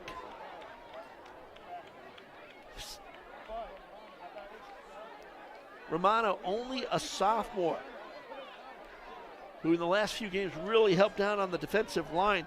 He has a very good future in front of him. And Watkins held on to that ball a bit too long. That's a loss of 14 yards. So 2nd and 24.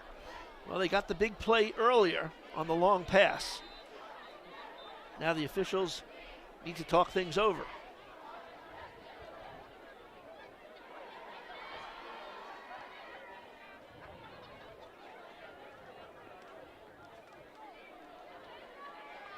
Watkins coming to the sidelines.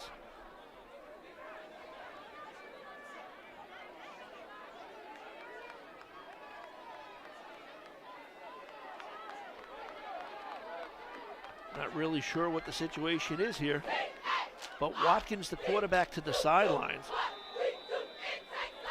Number 14, Jaden Whitaker, onto the field as receiver, and Aaron Roach back at quarterback where he started the season. Roach on 1st down, high snap, able to take it, but he is wrapped up by the defense of Brandon Love. A flag thrown while Love was wrestling Roach to the ground, and we'll have to wait and see what this call is.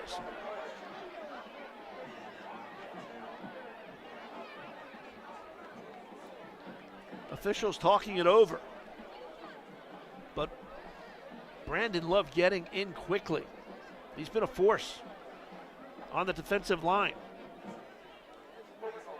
Personal foul, face mask. Oh, that's a big penalty for Westfield. That puts the ball right at midfield on the face mask by Brandon Love. So Roach at quarterback. He's thrown the ball well this year. 56 for 96 passing for 909 yards. Goes to the air, has a man here. This is Darius Thompson with his first catch of the day. Out across the 40-yard line. Still shy of a 1st down. Roach with 5 touchdown passes and 5 interceptions thrown this season. 6'2", 190-pounder. He checks out, and Alameen Watkins back in at quarterback. On 3rd and 3. Clock down at 9:07 to go. 4th quarter, 7-0, Westfield in front. Hard snap. trying to draw the defense. Watkins, naked backfield, 5 receivers. Watkins takes the steps, tries going straight up the middle. Going to be shy of the first down.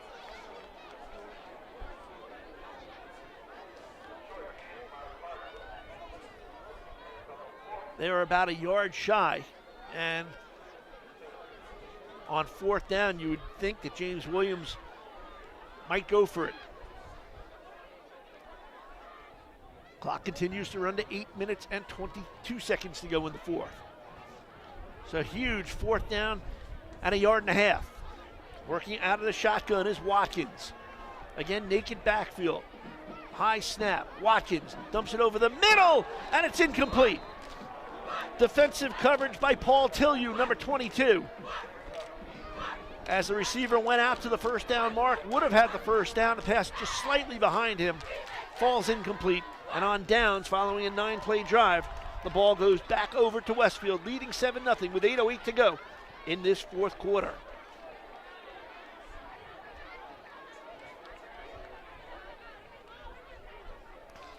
The play was there, but could not connect. So now Westfield would like to eat up some clock. 8:08 to go. Good field position here as they start off 1st and 10 from their own 38-yard line.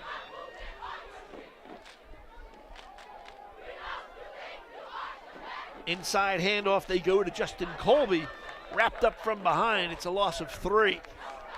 And how many times have we heard the name Josue Cordoba here in this second half?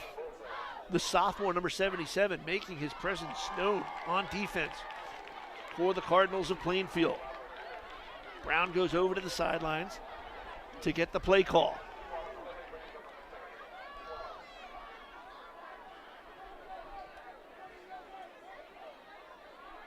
On 2nd and 12, Brown checking his wrist as the plays and his wristband on his left arm.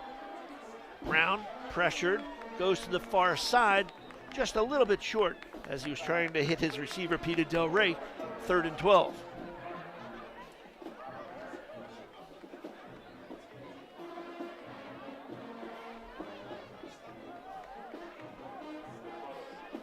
Plainfield needs a big defensive stop here on 3rd and 12. Would love to get the ball back with excellent field position, but they'll need a stop here on 3rd down. Ronan Fowler, number 5, one of the receivers to the near side. Brown rolling out. Brown towards the sidelines, incomplete, trying to hit Trey Constantino. And they will have to punt it away. So good defensive stand there by Plainfield, 3 and out.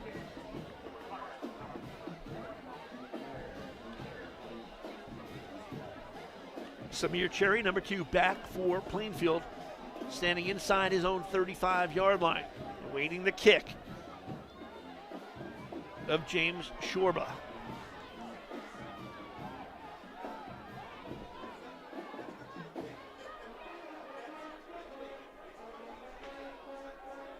Shorba, high snap, does what he usually does, running forward, high kick. Plainfield just backs away from this one. And that ball is going to go forward, and Cherry dives on the ball at the 27-yard line. So 41-yard kick, no return. Plainfield back on offense, 1st and 10 from their own 27-yard line with 7:07 to go in this 4th quarter. I'm Hal Sass. Hope you're enjoying the coverage from Hubstein Field, Plainfield, New Jersey. You're watching it as it's presented by Varsity Vantage.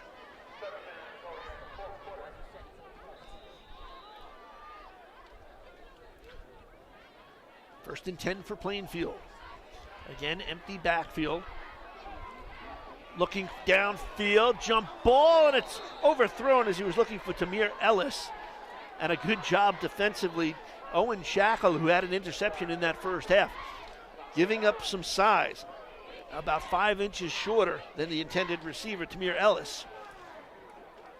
Ball just slightly overthrown, and it's 2nd down.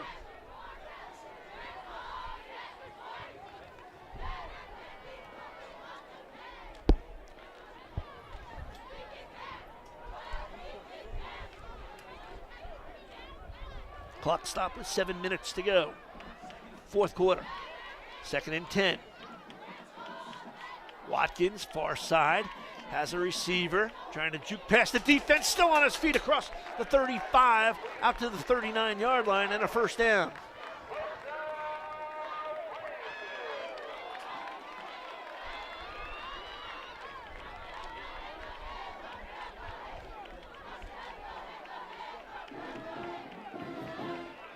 Ball spotted at the 40-yard line. 1st and 10 for Plainfield. Near side pass incomplete as he was looking for Samir Cherry. Now you're just trying to put the ball in the hands of your speedy back. Cherry can make things happen.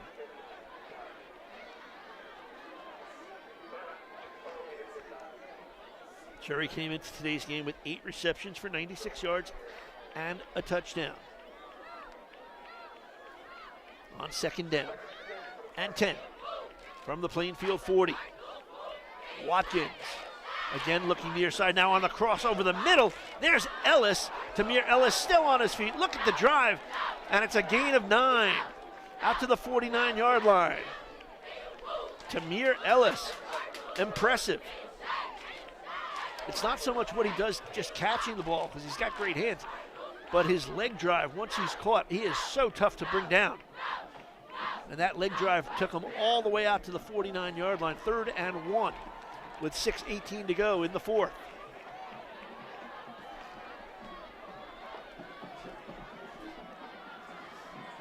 Single back is Cherry. The handoff to Cherry across midfield. Good enough for a first down.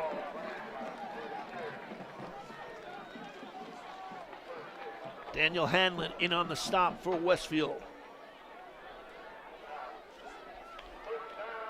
Clock under 6 minutes to go. 6th play of this drive. Upcoming for Watkins and the offense of the Plainfield Cardinals, trailing 7-0. Watkins to Ellis, knocked away. What a defensive play that time, as Shackle got the arm in to bat that ball away as Ellis was looking to bring it in.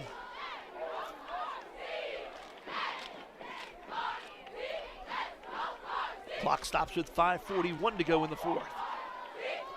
Now Ellis is definitely the key receiver.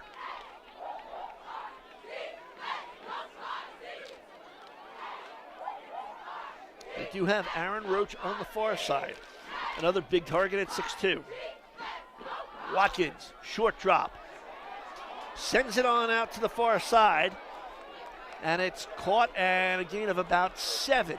They're going to be shy of the first down.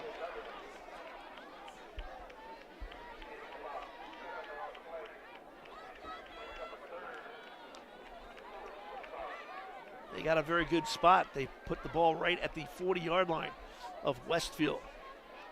It's going to be a 3rd and 2 now for the Cardinals. 5:10 to go in the 4th.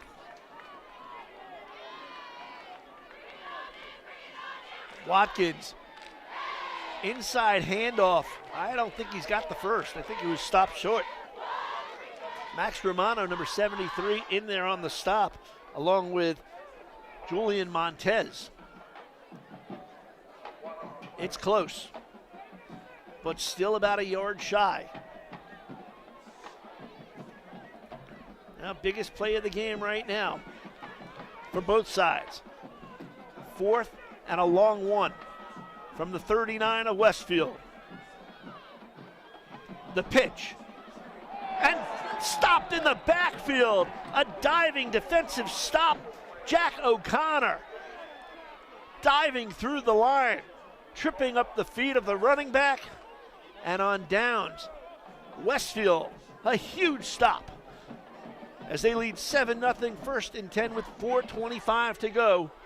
What a stop by O'Connor.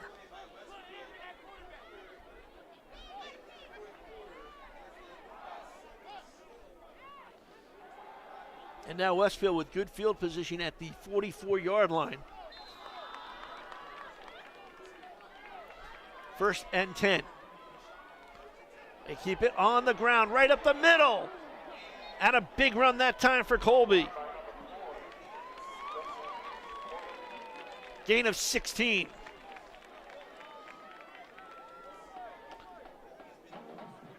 Justin Colby had 102 yards in the playoff loss to West Orange. Rushed for over 500 yards coming into today's game. He's been the featured back for Westfield today. Brown will keep it on the ground. Here's Colby again coming near side. Flag is thrown. Colby out of bounds inside the 35, but will await the call as the flag was thrown right into the line. Typically a holding call, and it is. Holding on the offense. Does stop the clock with 3:54 to go.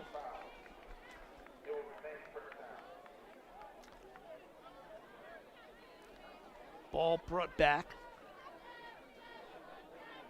to the Plainfield 47-yard line. I think Westfield probably would like to keep the ball on the ground, keep the clock running. Plainfield, 3 timeouts remaining. Brown does keep it on the ground. Here's Colby. Colby to the 30, inside the 30, good enough for a first down. 18 yards on the carry for Colby. Takes him inside the Plainfield 30, down to the 28-yard line as the clock ticks down to 3:42 to go.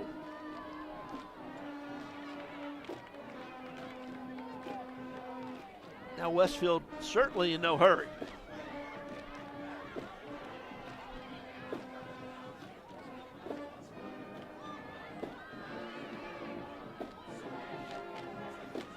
On 1st and 10 from the Plainfield 28. On the ground, Colby drops it, but it is recovered. Wise defensive play there by Plainfield as the ball got knocked free. And Jonathan Giglio, a first-year starter, comes up with a huge recovery for Westfield. Not sure if Colby even got hit. The ball did come free. But Jonathan on the spot, Jonathan Giglio comes up with the recovery, a huge one as the clock down at 2:48 now. It's a loss of 2, but that's not really the big concern right now for Westfield. And if you're Plainfield, you've got to think about utilizing timeouts at some point. 2:36 to go. 2nd and 12. Brown with a fake handoff, keeps it himself, goes right into the line. He's wrapped up. No gain on the play. And with 2:23 to go in the 4th quarter, Plainfield uses the first of their 3 allotted timeouts.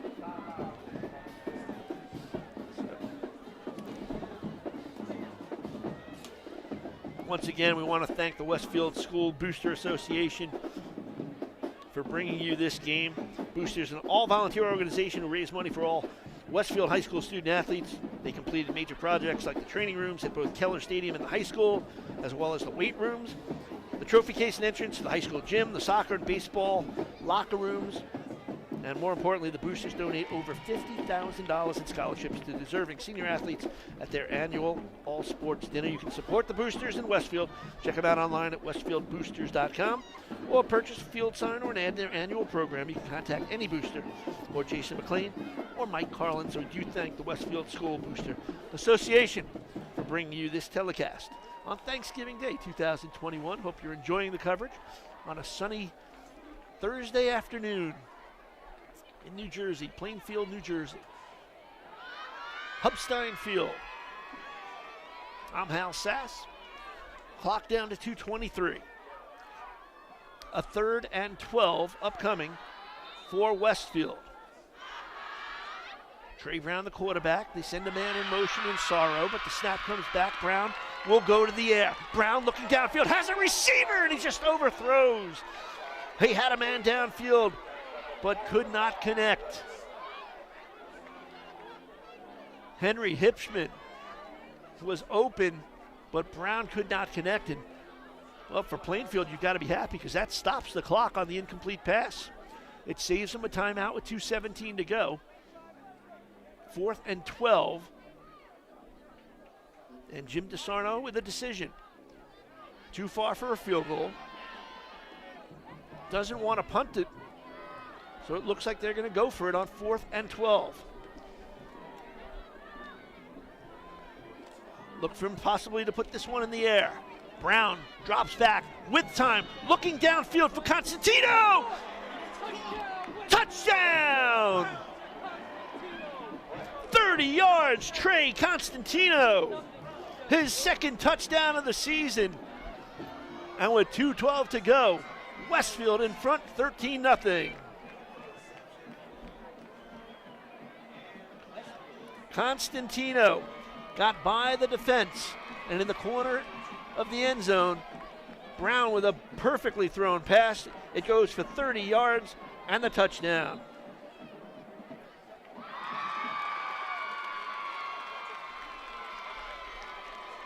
So Hipschman on for the extra point. High snap, hold is down, low kick, line drive, but it's good. So two scores in the second half. Trey Brown, a 1-yard run in the third.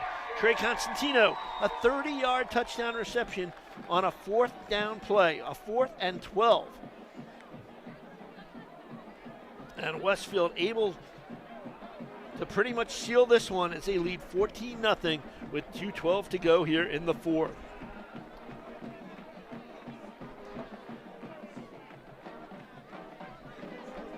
Ten plays, 33 yards.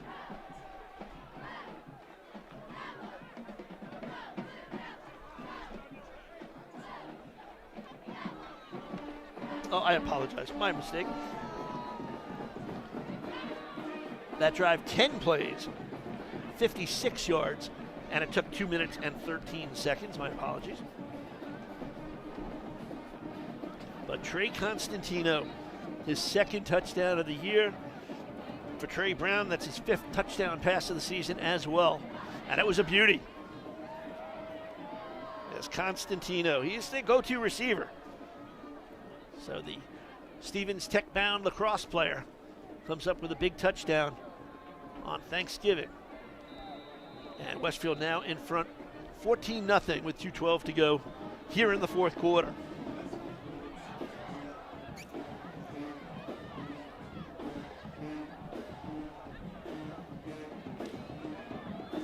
Little low kick, line drive kick. A flag on the play.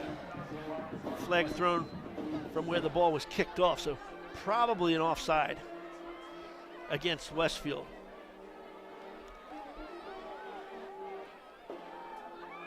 Now for Plainfield, they played hard today. No doubt about that. Came in with a record of 5-4, looking to come away with their first winning season record-wise since 2005 when they went 6-4. They're just a little over 2 minutes away from ending their season at 5-5. So they'll just re-tee the ball up now at the 35-yard line.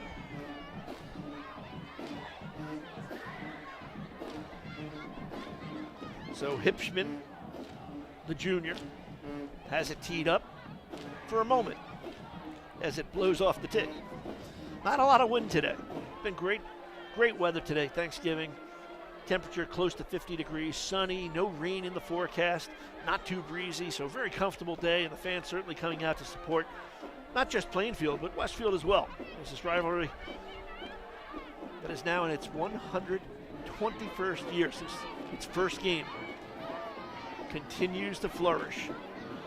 Line drive kick taken at the 25-yard line. On his feet near side, and finally wrapped up at the 46-yard line. So a nice return that time, as it was returned out to the 45. Deshear Beverly, number 10, on the return.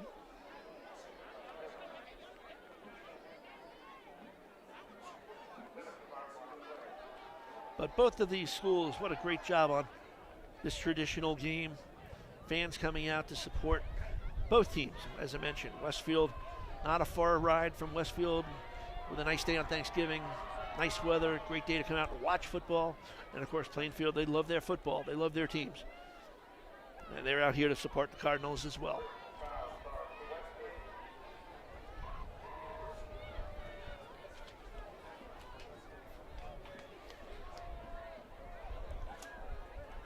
So the penalty against Westfield, and Plainfield with 2 minutes exactly on the clock will start off with possession, 1st and 10 from the Westfield 40-yard line.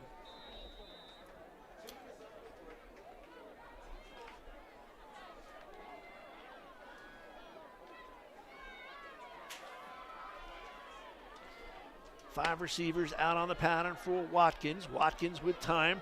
Flag is thrown. Watkins rolling, has a receiver for the completion and a 16-yard pickup, but this one probably coming back as there was a hold on the offensive line. Now you try to give Watkins as much protection and time to pass as possible. But I got to tell you, the Westfield defense has been real strong in this game. Their defensive line rather, has made it very difficult for the Plainfield offense to get going. Watkins has been under pressure in this second half. Max Romano, Brandon Love, Julian Montez. They've been putting a lot of heat on the quarterback. So with the penalty, ball now back at the 50-yard line. Still first down, but it's at 1st and 25. Watkins looks to air it out, has a man downfield, and a flag. James Shorber, number 8, was on coverage along with 21, Sanu Glasgow. And it's going to go as pass interference on the defense.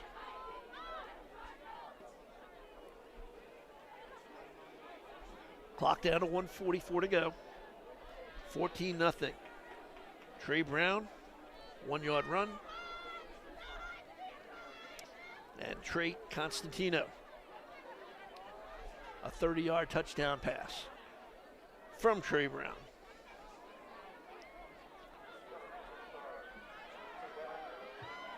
So on the penalty,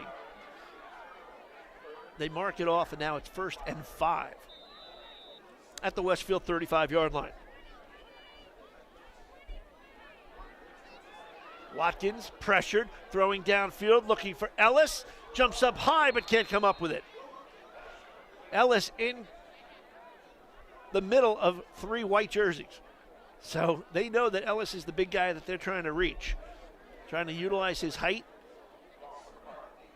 But went up high but could not bring that one down. So 2nd and 5 now with 1:36 to go. So certainly want to thank the Westfield School Booster Association, Ron Bansky and Associates All-State Agency, all the booster sign sponsors who helped make this happen. And again, our congratulations to the Westfield boys and girls soccer teams on a fantastic season as they came away with state championship. And for the girls, well, number 1 in the state for the first time since 1989. So congratulations to them.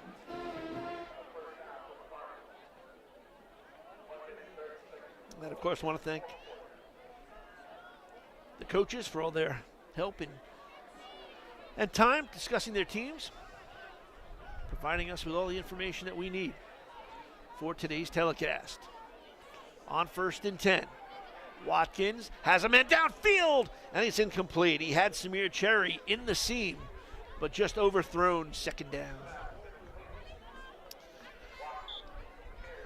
And live streaming and game film services provided for today's game by Varsity Vantage. Varsity Vantage, your source for game film, live streaming, recruiting videos, action photography, team yearbooks, senior gifts, and more, focusing on capturing athletic accomplishments and preserving precious memories. You can check them out at varsityvantage.com. On 2nd down, Watkins, far side, catch is made, short gain, and again the defense is right there. For Westfield, Harrison Grom, number 57. First-year varsity player making his presence known. 1:14 to go, and a timeout taken by Plainfield. And, of course, I want to thank Ron Bansky and Associates, Allstate Agency, located at 502 East Broad Street. The agency's been protecting local families and business owners for over 20 years. You can call them at 908-301-0711 for a new auto, home, or life insurance quote.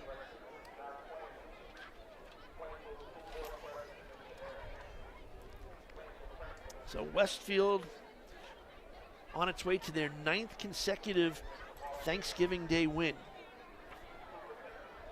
over Plainfield.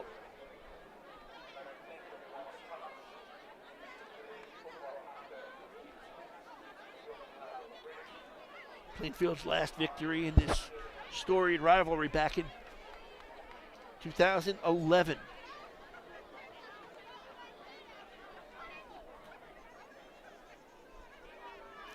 This will be the 12th Westfield victory in the last 13 meetings. Watkins with time, tries to air it out in the end zone. It was picked off as once again he was looking for Ellis, but a lot of coverage back deep, and Paul Tillieu with his second interception of the season, and that should pretty much do it as the clock down to 1:04 to go here in the fourth. Third interception thrown by Watkins today. Late in the game, just got to do what you can do to try to get to the end zone, but unsuccessful, and Westfield just a couple of snaps away from ending this contest.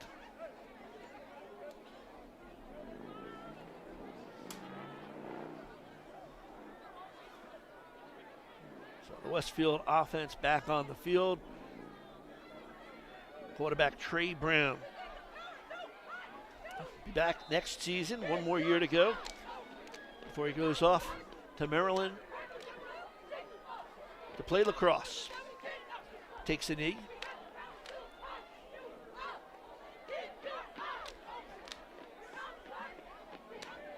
Clock winding down, 50 seconds to go here.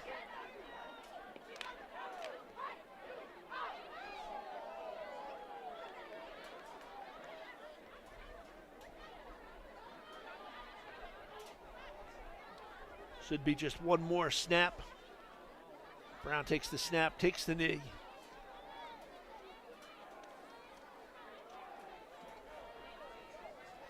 And good sportsmanship as Plainfield and Westfield congratulate each other at the line. Teams will line up at midfield to congratulate each other as the football season comes to an end for both teams. Plainfield loses 14-0. They end the season at 5-5. For Westfield, they go out on a high note on the victory. They finished the season 4-6. It was scoreless at the half in the third quarter. Trey Brown, a 1-yard touchdown run, set up on a big defensive stop on 4th and 1. Hipschman with the PAT made it 7-0, and in the fourth, Trey Constantino on a 4th and 12. A 30-yard touchdown pass from Trey Brown. Hipschman with the PAT.